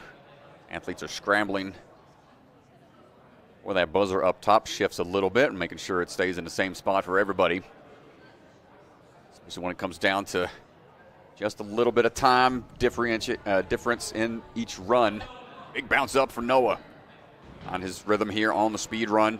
Run around, big jump out. Everybody's skipping that first ring to keep that momentum going on the boot scoot through. Double step on one, double step on two. No problem with the balance there. Nice launch off of that trampoline. Quick side to side shimmy. He's going to go take a big swing through. Up and over onto the platforms. Great climb ups here. No problem. Little stumble.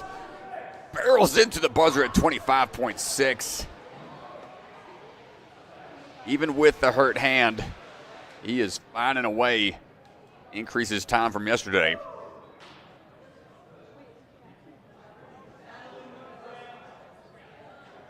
Great run from Noah.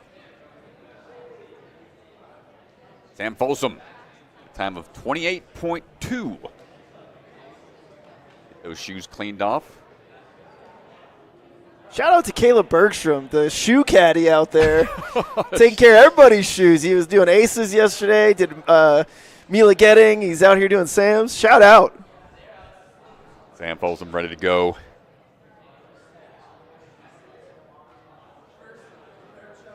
And we're off.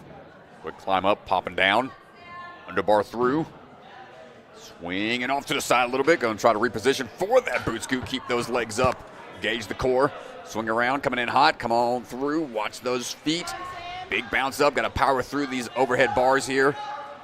Pull to make sure we get that dismount distance locked in under the railing. And what a time for Sam. He is trying to scramble over. 25.7.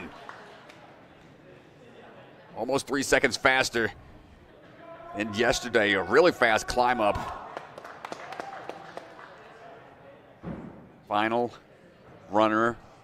Here we go. 26.81 yesterday for Jackson. See how he decides to attack the course today. Yeah, fastest time so far is 2 seconds faster than that, so he's going to have to make some improvements from yesterday.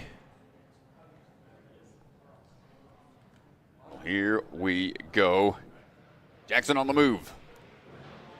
Quick climb up, a lot of push power involved in this speed course. Swinging through, knowing how to link everything together. Jackson's one known to be able to move quick when he needs to. Finding the footing, up to the top. One big swing through should do it. Going straight to the low bar. Underneath we go, going through, cutting the movie line. Up to the top of the buzzer. What's it going to be? 24.32. Taking the top time in speed once again. What a time. And we're going to have to go chat with him. Mr. DeGangi heading out onto the floor. Great run from Jackson. Make sure everything's set. And we put the peg bomb in there. Yeah, we did the peg ball up, help them mat all this up. Ask them, Jackson.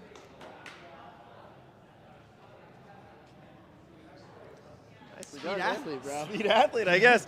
So we're standing by with Jackson, just winning the speed round. I guess you're a speed athlete now. Yeah, I don't know. I said at the beginning, Speed Athlete of the Year, NSC honors is my goal. So I've been working on so much speed lately, just trying to commit to my throws. You know, previous seasons I've taken a lot of falls. Sometimes I'm leaving the first obstacle in speed, so I'm happy that I'm starting to put it together and be consistent with it. Yeah, well, so you were a 2-second improvement from yesterday. You're about 26 seconds yesterday. You're here 24. You saw Keenan and Luke put up 24-second times. How did you make the improvements? What was the strategy? Yeah, I got a great team behind me. You know, all my friends are so close to me, and we really just try and push each other. And I talked a lot about the beta on the boot scoop because I was really worried about it, but I knew that if I just trusted my movements, everything else would be like half a second faster. So those things add up, and then when you add something like that in, you can really put it together. Yeah, and so you've given us an awesome thing for the leaderboard here. You've set up a really cool opportunity. You know, you've got Michael Matthews who won the hybrid, and you know you've already won a competition. Nobody's repeated a qualifier win so far this season. So there's a couple athletes now on the leaderboard who are close. Everything's tight across the top. It's really coming down to a really cool burnout round. So thank you for that. What are you looking forward to on this burnout round? You know, burnout's my favorite. You know, last year I was Burnout Athlete of the Year, and being in that last position in the run order is really going to help me with my strategy. Every time you see me with an AirPod in my ear on Burnout, I'm having a phone call with someone giving me my times. So we're running that back today, you know. I'm fighting for that 1 seed position in finals too, because run order, I've said it before, it's really important to me. So really working for that first place, hoping to get it done. Yeah, well, good luck on the burnout. Can't wait to watch. Thanks so much. Always impressive out there, Jackson Erdos.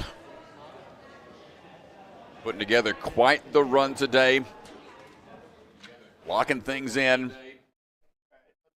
Hunting that championship lead pole position. We'll see how it all wraps up here in the burnout.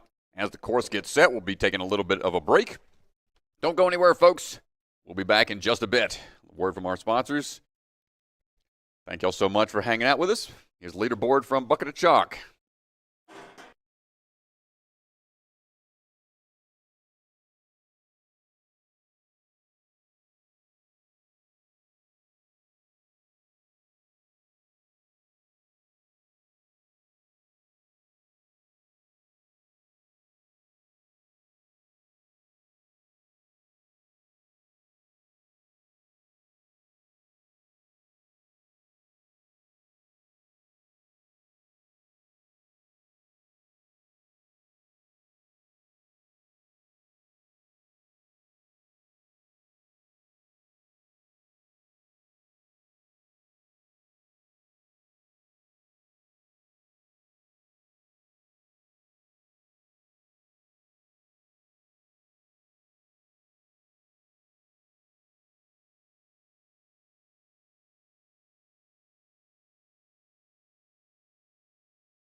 should probably.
All right, everybody, welcome back in. We are getting ready to get down to the floor for our burnout round.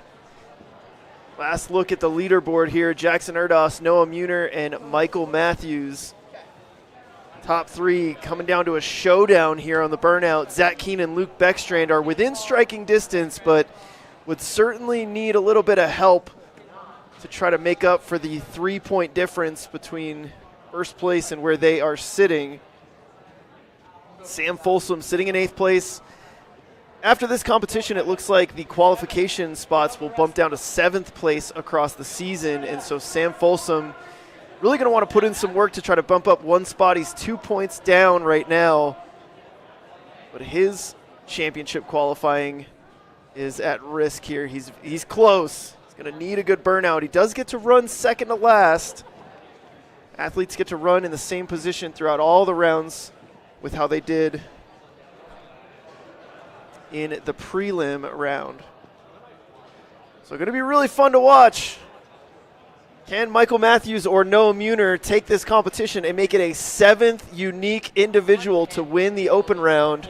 Or will Jackson Erdos stake his claim for the #1 seed for running last at the championship with only one competition remaining?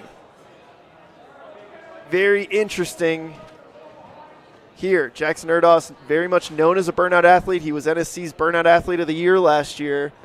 But Michael Matthews has a burnout clear this season at Ascend not that long ago. Yeah, and this burnout course is a doozy. Ninja Intensity, well known for their tough burnout courses. There's a lot of obstacles you got to bring with you on this one. Got the captain's hooks with the cannonballs, the cannonball pegs, and the Iron Maiden. So 3 separate pegboard style obstacles, precision-based burnout obstacles sprinkled throughout. They've got 5 minutes, try to get through as many obstacles as they can. No retry system here in the burnout. It's a one and done style course run. No place that they can rest their feet. It's all hands only. Only thing they can do to recover be find a straight bar, something sturdy to hang from, shake out and recover as much as they can. You chalk points along the way. But other than that, they'll try their best to get as far as they can. Yep, we're good. Zach Keenan going to lead the charge. Here to close things out in the open division. So Zach Keenan comes into this round, 23 points. Like I said, he's within striking distance of winning this comp. He's going to need some help, but he runs first here on the burnout.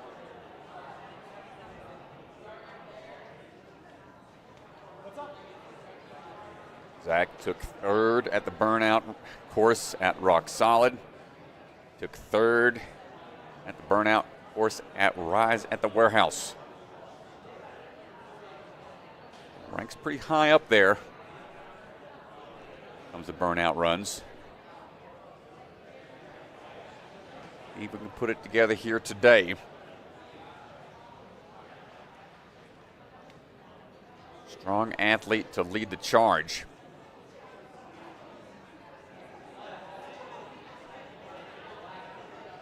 Hopping up onto the cannonballs to start things off. Big moves, got the spin hopper handles. Transfer from, then our first accuracy-based obstacle. Cannonballs with the captain's hooks. As you work your way through those eye bolts. A couple athletes up top in the rafters. Watching from up high. Big drop down. Going to exert a little bit of energy there on the Lachey across. A couple more forward swinging cliff transfers. Going to burn that grip up quickly. As we work our way over onto the trapeze.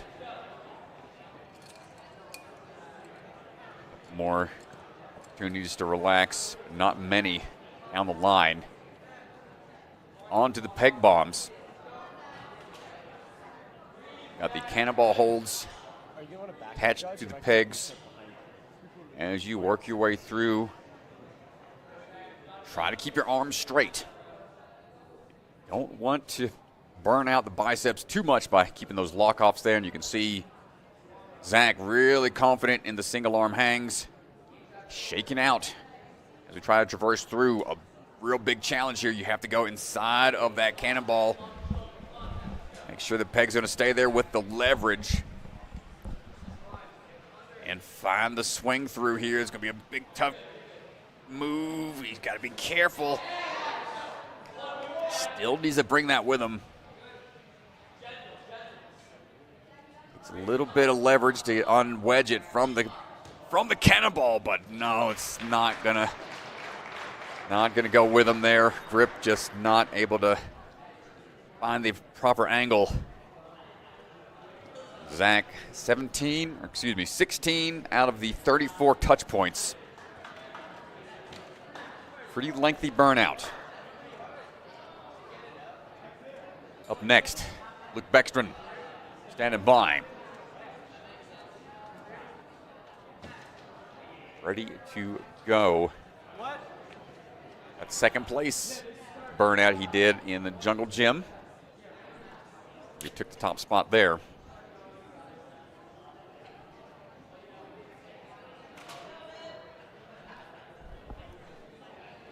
Real strong burnout athlete. Rock climbing experience. Should work to his advantage here.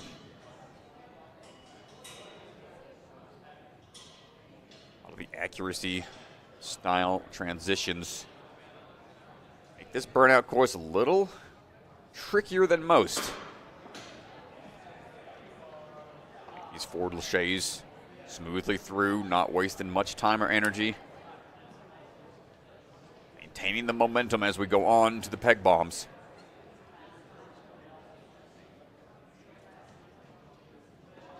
Straight arm hangs through. No need to try to lock off and rush this one.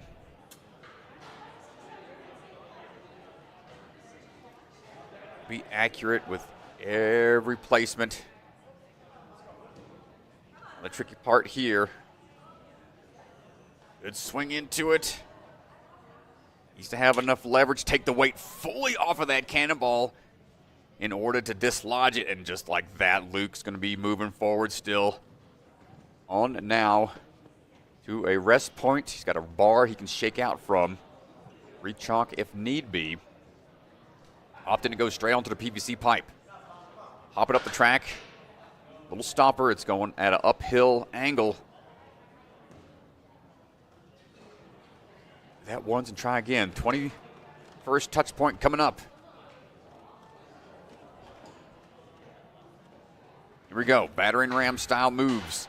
Oh, no! I'm not sure if that's okay. He salvaged it. He popped off.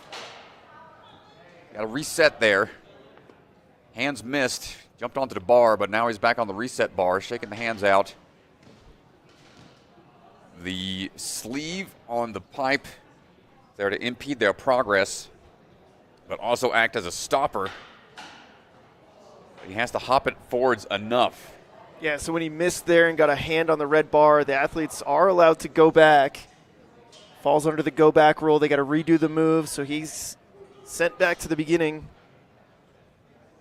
Able to salvage it here. Yeah, it's not a, if the athlete is able to have the awareness to try to go back and reset, but the pump is setting in. Luke unable to get that next PVC pipe up and over the hump.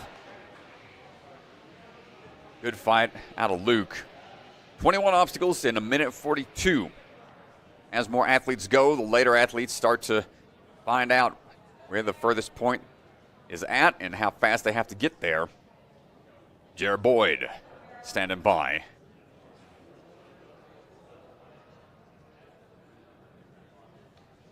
Jara, really strong burnout. Background. Working his way over. He has been able to hang the entire 5-minute duration on these burnouts in the past. Trying to clip his way through here, find the accuracy on each one of these cannonballs. Put comp down, static reach on a few of these. Wants that momentum to stay steady. Quick grab of the bucket. As we swing our way through, kicking forward as we land. Maintain that momentum right away onto the peg bombs. The open hand grip. More taxing on the tendons. Flexing the forearms. And we're reaching through, trying to weave our way around. Gonna have to go around and underneath the truss here. Is kind of in an awkward position. Now has to take that weight off fully. Don't drop the peg. Shake it out. There we go. Looks like he's going for the lache straight into it. Skipping the cones. A little higher risk of a toss, but less time on the hands overall.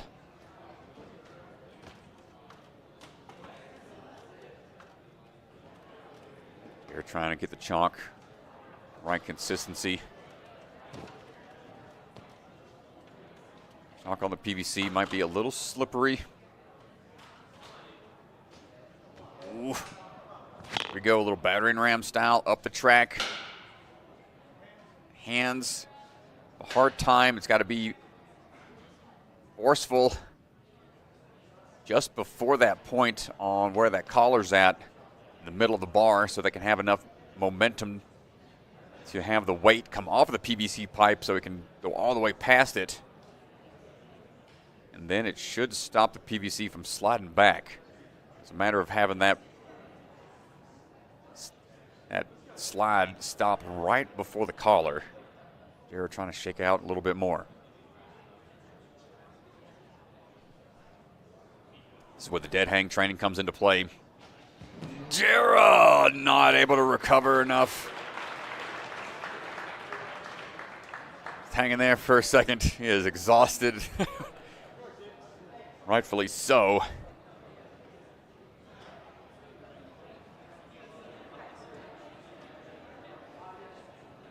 $18 touch points in a minute 33 for Jara. Michael Matthews ready to go.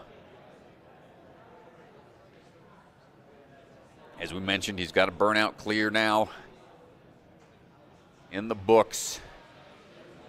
We're looking for another opportunity. Take a top spot here.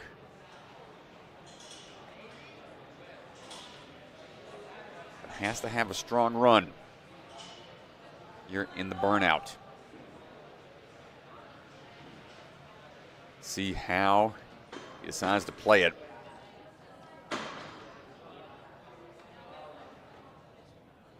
No problem with Lachey's on the ledges through.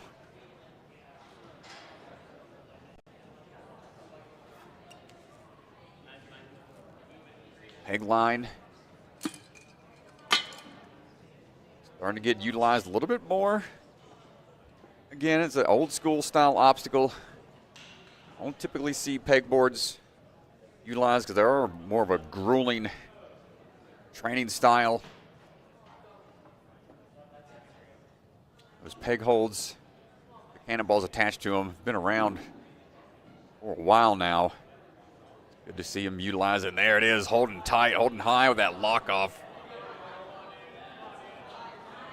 I'm sure he can cover the distance. Now if he can repeat the same, doesn't need to hold high, just needs to get enough weight off of that cannonball before moving in to the next rest point.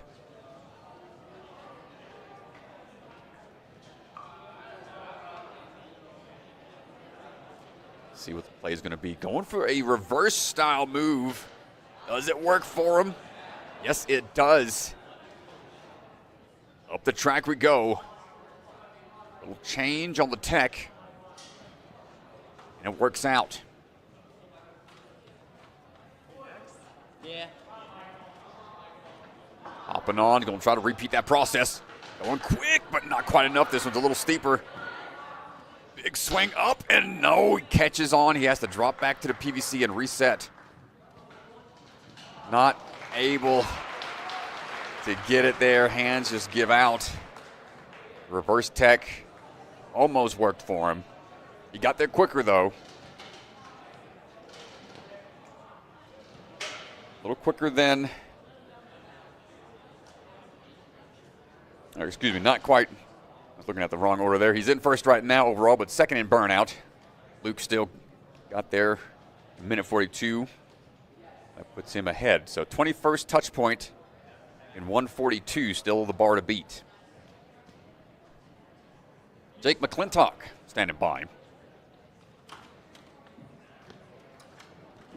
Another athlete focusing on rock climbing. Gonna help a lot in this style of run.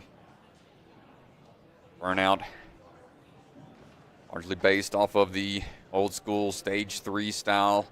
Sasuke, aka Ninja Warrior. Of course, all upper body. Difference being here is there's no rest platforms for the athletes to shake out on. All about how far you can go. How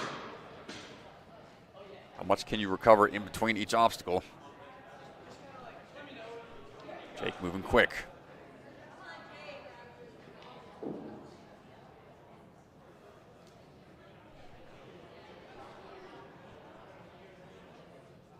Hanging out, recovering as much as we can.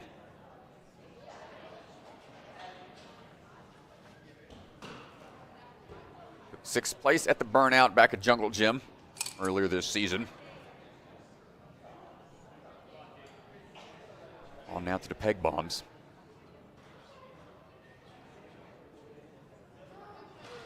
Careful here, you drop that peg, that's pretty much game over. You can't lose the equipment when you're up there. Ooh. A little risky here. Wants the grip to be just right.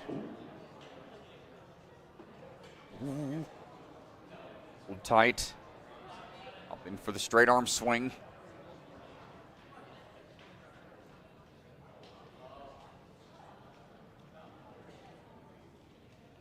And casually through it.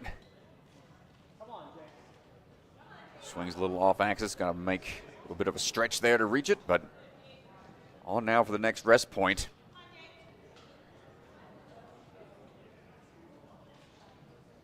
Right after the PVC sliders, the battering ram combo, you've got the Iron Maiden. That is another peg style obstacle. They've got PVC sleeves that they'll have to take in each hand. Not going to get through on the top. He's got to go back onto the PVC.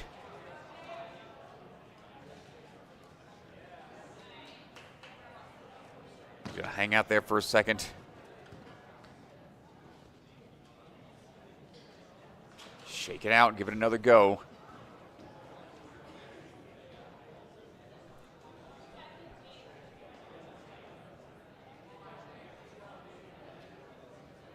See how it works here. He's at 21st touch point, 247.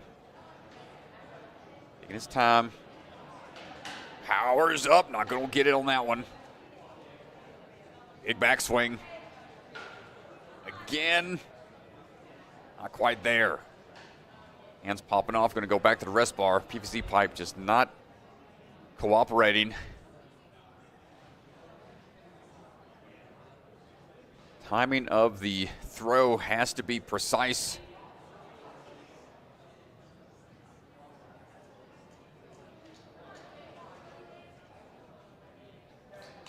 And Jake trying to get there. Not able to force it forward enough. And we're starting to see the cutoff for many athletes. He's through the 21st touch point. 247 is going to put him in third. Burnout, fourth overall right now.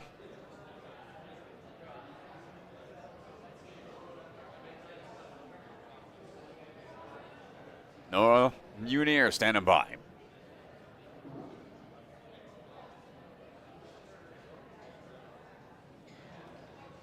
Gotta wonder how much that busted knuckle is going to come into play here.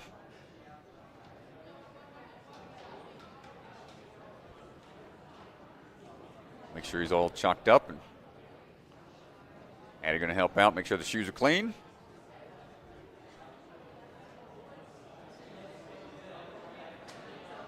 For the wall at the very end, there is a climb up that they have to do at the very end. So typically you don't see athletes even worry about their shoes. But Noah planning for a full clear here. Once the Zonte's fresh for the climb up. Hate to slip there at the very tail end. It's a series of laches into a pretty large cat grab right before the climb up for the buzzer.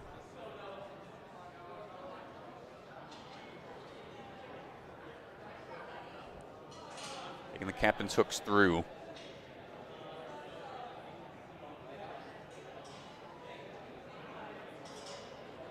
Working our way across.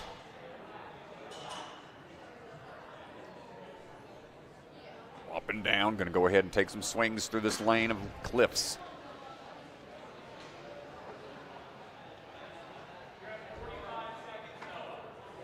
Chalk it up.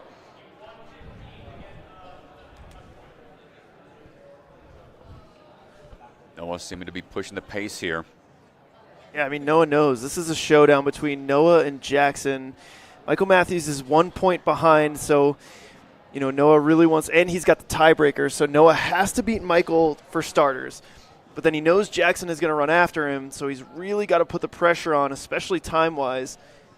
Jackson is one of the faster Burnout athletes. So Noah knows what he has to do here. Got to get to this second battering ram or a minute 58. He's on short time, probably doesn't want to rest too much here.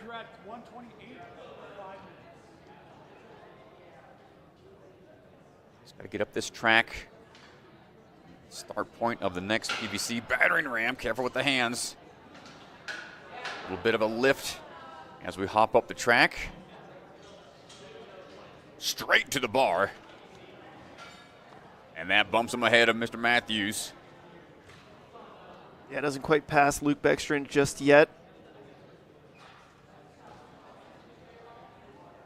But with that, it will take away Michael's chances at the top spot. Can't shake out here. I don't know. I got to go back fully at that point. Too much hang time. Trying to go backwards. Wondering if... Oh, he gets through it. Got to get to the bar down below. And there you go. Noah the first to get across the two PVC lanes. Battering rams are now on to Just taking the bucket out of Mr. Saliber's hands there. On now to the Iron Maiden. This is one that old Brett Sims made a while back. Taking the pegs through the sleeves. Iron Maiden was more of a straight up climb, but here they have to traverse forwards, changing the angle of the pegs a little bit. Sleeves will rotate, but light work for Noah. And we're on to the final lane for a burnout clear potential here. Plenty of time to recover. Uncharted territory. All the other athletes putting the pressure on the last few. Let's see. We can get to the Mickey D's. Not quite. Yeah, I just don't think those hands are really opening up at that point.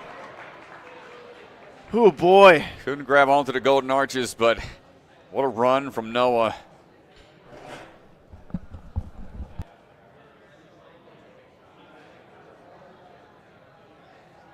Talking it through over there on one of the particular obstacles.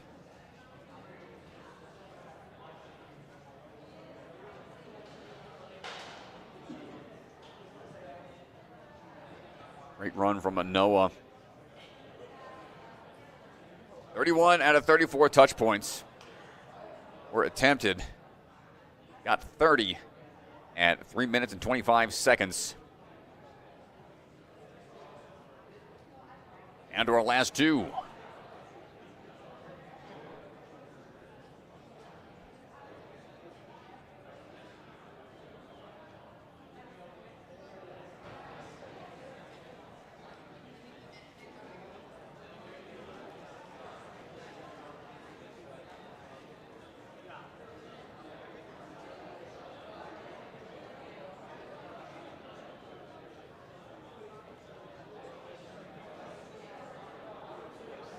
Standing by, Sam Folsom.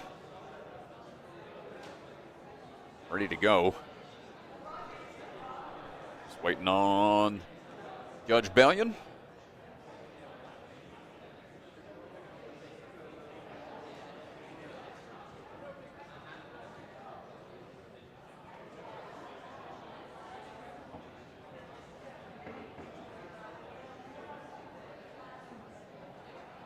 Here we go. Sam Folsom on the move. Training a lot. Climbing. They've got one of those bouldering boards set up at the barn where they're able to just come up with a multitude of routes, change the angle at which it is pitched at, increase or decrease the difficulty, providing a lot of variation in climbing challenges. And one of those is extremely beneficial. Training those endurance muscles, especially on these burnout style runs. Sam trying to move quick here. Over onto the peg bombs.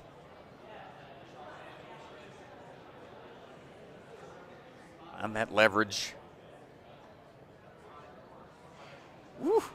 Quick placement, little backswing. Retrieve that previous peg and get on out of there. Shake out as you go.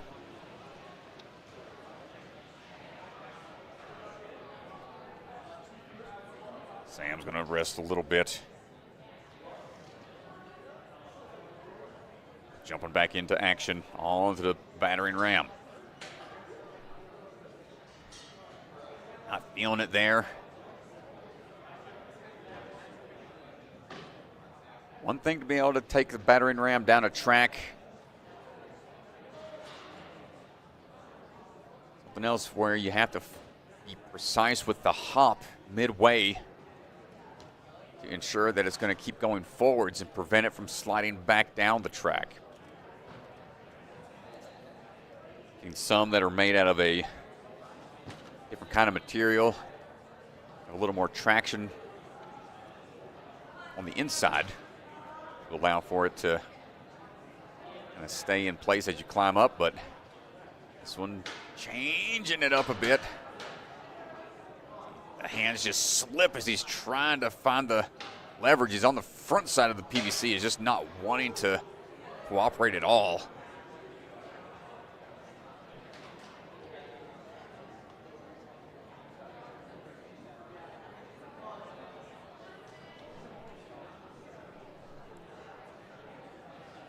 No grip tape on that PVC pipe. Hardly any traction at all.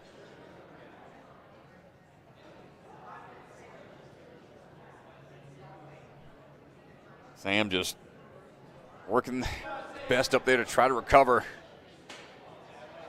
And we hop this thing past the collar and not able to figure it out. Hard fought battle out there for Mr. Folsom.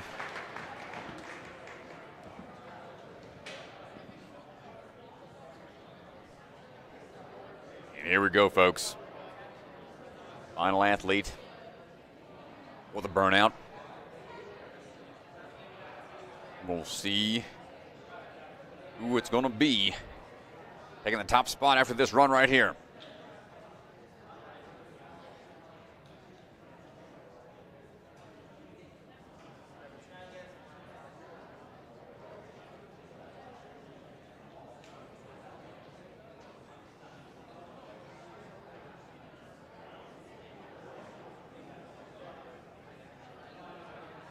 Taking a second. Make sure everything's ready to go. Jackson, Burnout Athlete of the Year last year. We did our NSC awards at the end of the season. Sure we'll have similar categories this year again for the awards ceremony. That was a lot of fun. Have all that voted on, talked about, and shared throughout the community.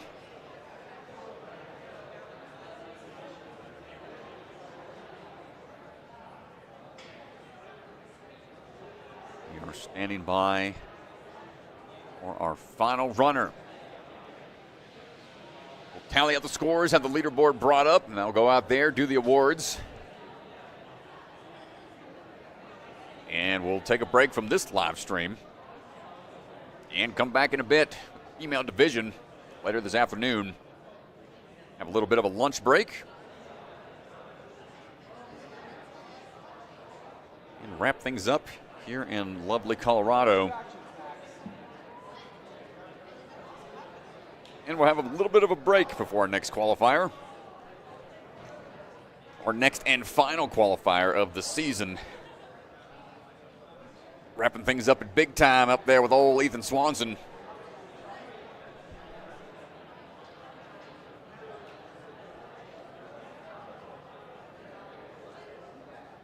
Not sure what the holdup is out there, but Jackson's going to go ahead and walk over and visualize the course a little bit more, get his eyes on a few other obstacles there towards the Trucks Point, battering ram lane. Causing the most hang-ups.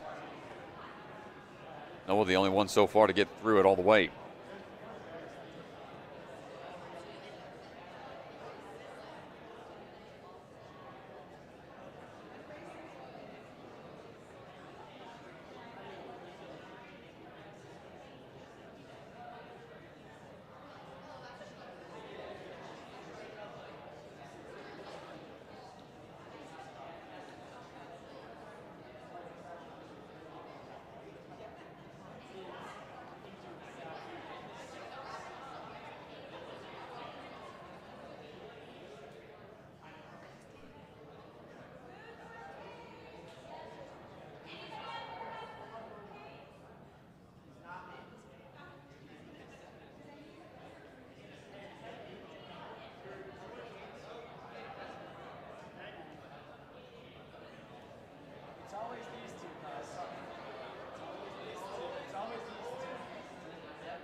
As we wait for our next athlete, we'll say thanks again, everybody, for hanging out with us for the live stream. Appreciate any likes for the video, any shares. Comments are much appreciated.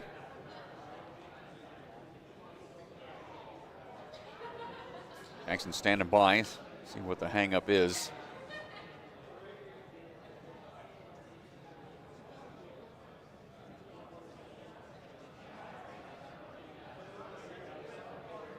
Should be going here in just a little bit.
All right, folks, looks like we're ready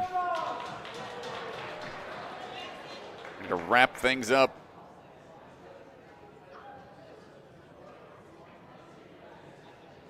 Jackson Erdos on the move. Burnout athlete of the season last season. So, sorry, folks, that it took so long. A review of Noah Muner's run. When he shook out on the PVC, it's not going to count for him, so his points are going to go back here. Don't pay too close attention to that bottom leaderboard. Oh, yeah. It is a little inaccurate. Jackson will have to get to the PVC. In order to beat Noah, he will have to get back to the PVC in under 149 in order to win this competition. Well, knows what he has to do. And as he mentioned in his interview, got that earbud in.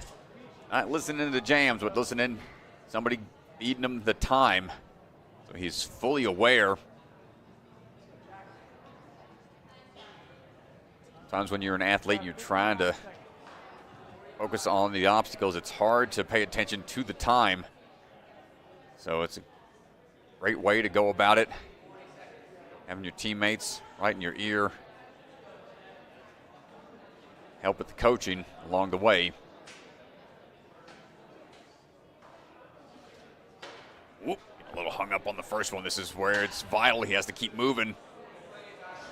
And with that, I think it's going to clinch it. Yeah, that's going to do it for him. Jackson Erdos is going to win this competition and take down his second qualifier of the season and give himself a strong chance at that 1 seed for the championship. He's not done yet, though. Oof. Straight from the PVC down. 145 to this point. Lots of time remaining. Not looking too flash pumped at all. Going to go straight into Iron Maiden next up, weaving through the truss. See if we can get this figured out. Big laches to wrap up this burnout. Lock off strength going to be tested here.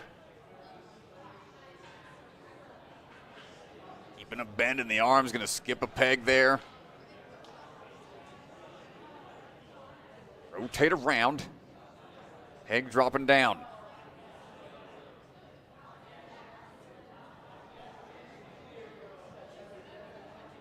Almost out of it.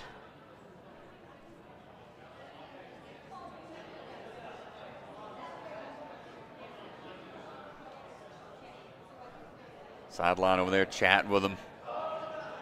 Oh, he's going to go for a one-arm pull-up mid burnout. Let's see what you got, Jackson. Come on, let's get this clear. On to the golden arches. First one grabbed. Make it a combo meal. Oh, ba-da-ba-ba-ba. I'm loving it. Come on, Jackson. No! We had it. We were right there. Well, the Gans are going to head out and have a chat with our winner. What a day I'm going to go get prepped for the awards. How's that leaderboard shake up?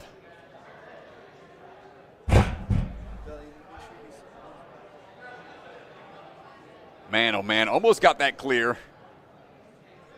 Well, here's a look. I'll have it pop open here in a second after Jackson's scores get uploaded.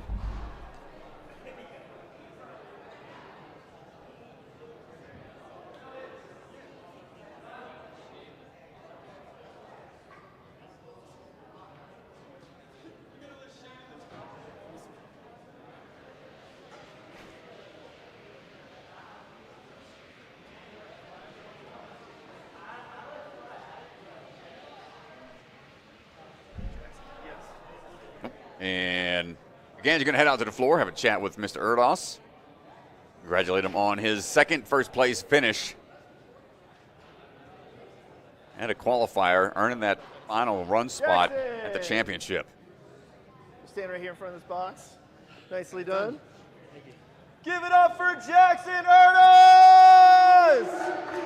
All right, everybody, Jackson taking down your second NSC qualifier of the season. You're the first athlete to repeat as a winner of an NSC qualifier. Congratulations. Thank you so much. It's been a long time coming. You know, Rise, I was really going for that win and ended up in 15th place. And I definitely need to clean up some of my hybrid on day 2 for finals and big time coming up. But yeah, just super happy I can get it done.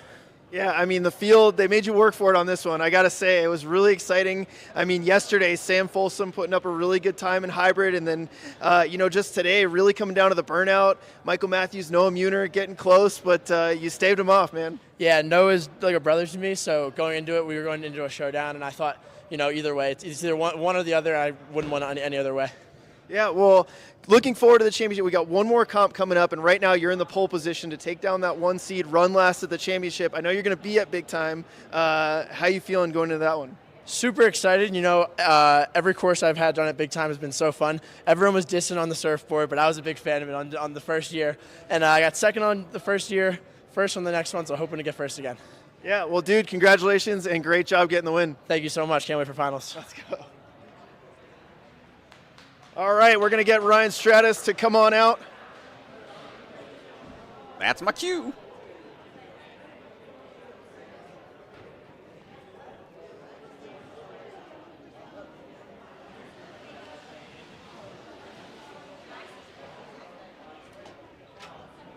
Here we go. Get the hot mic. Okay.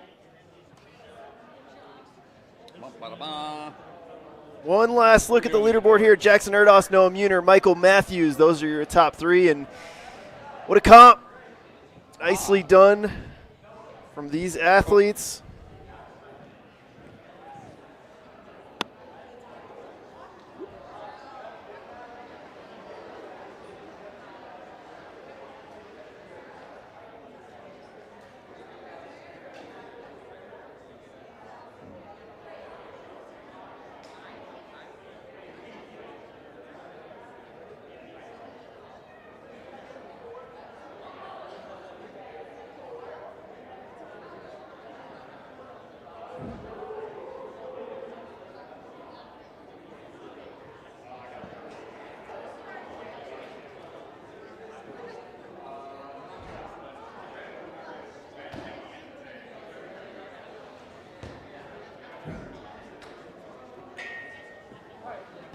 All right. Whoop. Okay, everybody, come on over for the awards. Bring it on over for the awards ceremony. Gather around, gather around. Come on around, everybody, for the awards. Come on, y'all, let's get this show started. Give it a little bit for them to gather around.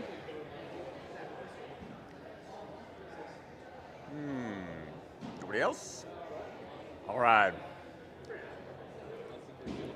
In fourth place, come on up, Luke Beckstrand. Luke, come on up. Nice job, brother. Good job out there. Yeah, off to the side. In third place, Michael Matthews. Nice job, brother.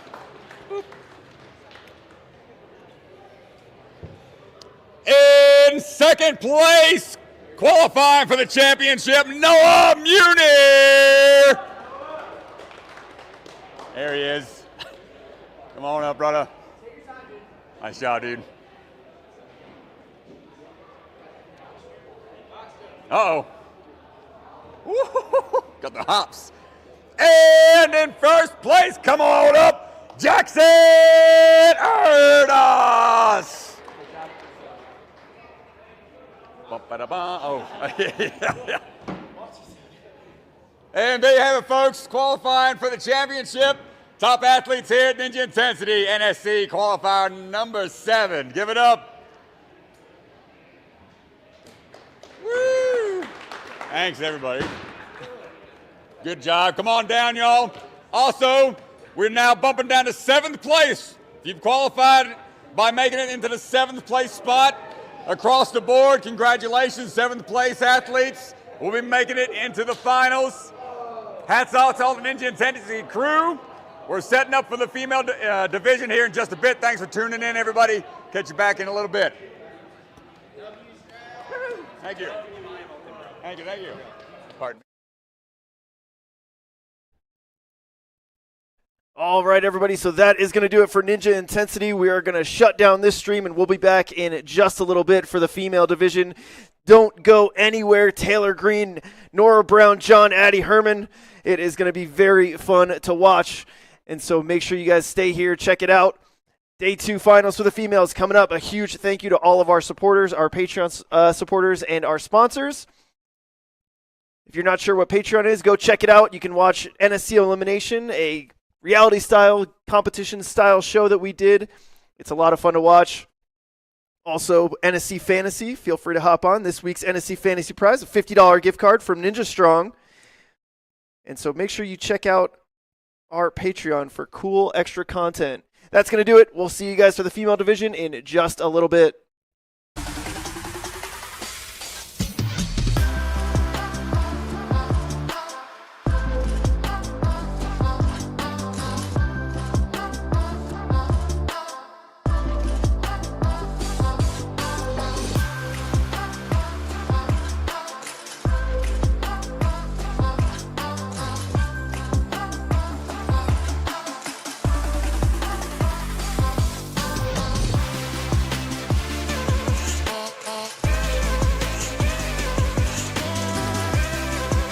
Championship is brought to you by Olo, Michelin grade no slip shoes you can rely on for even the most difficult jumping spider. Electric Enzo virtual coaching, one-on-one virtual sessions with one of the best athletes in the game. Electrify your training. Silent Ninja, products ranging from custom obstacles to truss and accessories with quality you can trust. Remember, the K is silent. Biaggi Bros, supply chain and logistics with state-of-the-art warehousing across the U.S. DGS, obstacle manufacturer with lines designed by some of the best ninjas in our sport. Ninja Strong, designs and manufactures professional-grade obstacles from training gyms to backyard setups. Their mission is to inspire the next generation. Barbados Ninja Throwdown, an unbelievable competition in one of the most beautiful locations. You do not want to miss this Ninja Family Vacation competition. Sign up now for 2026. AD Obstacle, father-son duo taking their passion for the sport to creative obstacle design at AD Obstacle on Instagram. And Ninja Master, because scoring your competition shouldn't be an obstacle. Celebra Family Restaurant, supporters of the Ronald McDonald House, consider donating today. Special thank you to the Shields and Voz family for their support, and Bucket of Chalk, the official chalk sponsor of NSC. Reach into the bucket and grab some chalk today.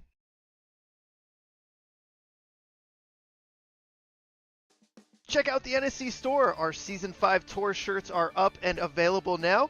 We've also got a lot of other sweet, sweet merch, so go online and check it out.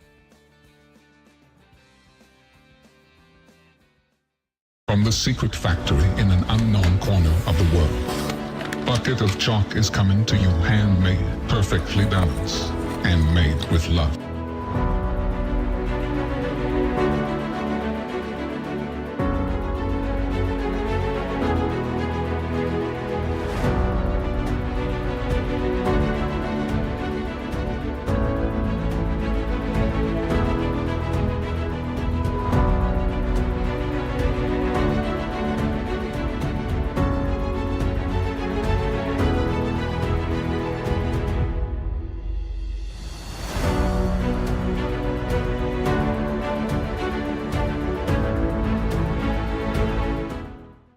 Hi, my name's Enzo Wilson, but you might know me as Electric Enzo. Do you have an at-home ninja rig, but you struggle with knowing what to train? Or maybe you live too far from a gym to go all the time? Well, that's where I come in. I offer virtual one-on-one ninja coaching. I absolutely love coaching you guys, and I work with anyone regardless of age, experience, or equipment. Your training will be personalized to your specific goals. Head to electricenzo.ninja or call the number on screen to book a free strategy call today. I'm so excited to work with you guys, and let's level up you or your kids' ninja game.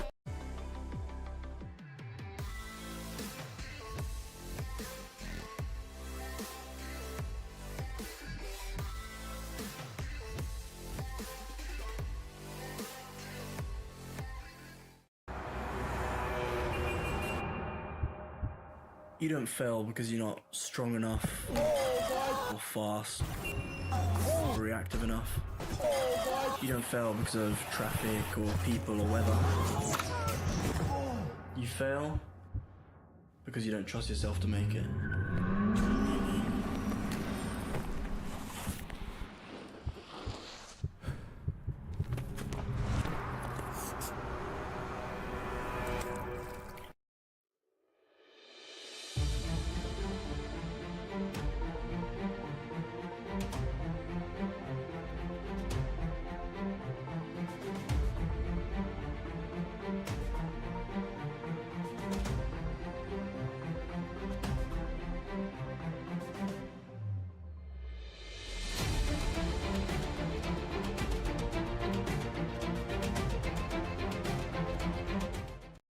Ninja Strong was started at home, built by a family who lives this sport. A family willing to build for the next generation of ninjas.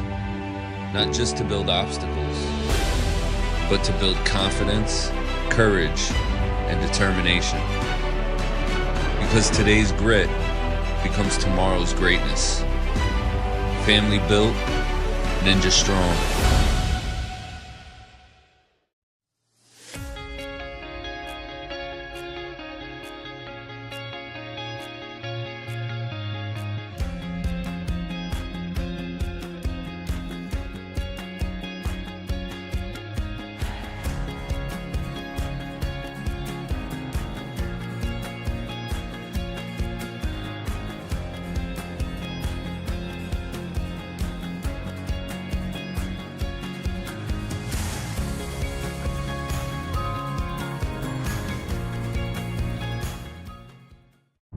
Silent Ninja builds the same competition-grade obstacles the pros train on, right in your backyard or gym. Obstacles designed by elite athletes take your training to the next level. Use code NSC10 to get 10% off your purchase this weekend only. Check out AD Obstacles, Inc., father-son team of Aiden and Dave McLaren, taking their passion for the sport and turning it into creativity by designing and manufacturing custom ninja obstacles and rigging in Ontario, Canada. DM for pricing at AD Obstacles on Instagram. From registration to scoring and event setup to league administration, Ninja Master has been dedicated to delivering the best community experience possible for the athlete, parent, fan, gym, and league. If you need help in creating and maintaining a regional ninja league, or you're involved in a different sport that could use the kind of comprehensive system that Ninja Master provides, reach out, ninjamastersoftware.com.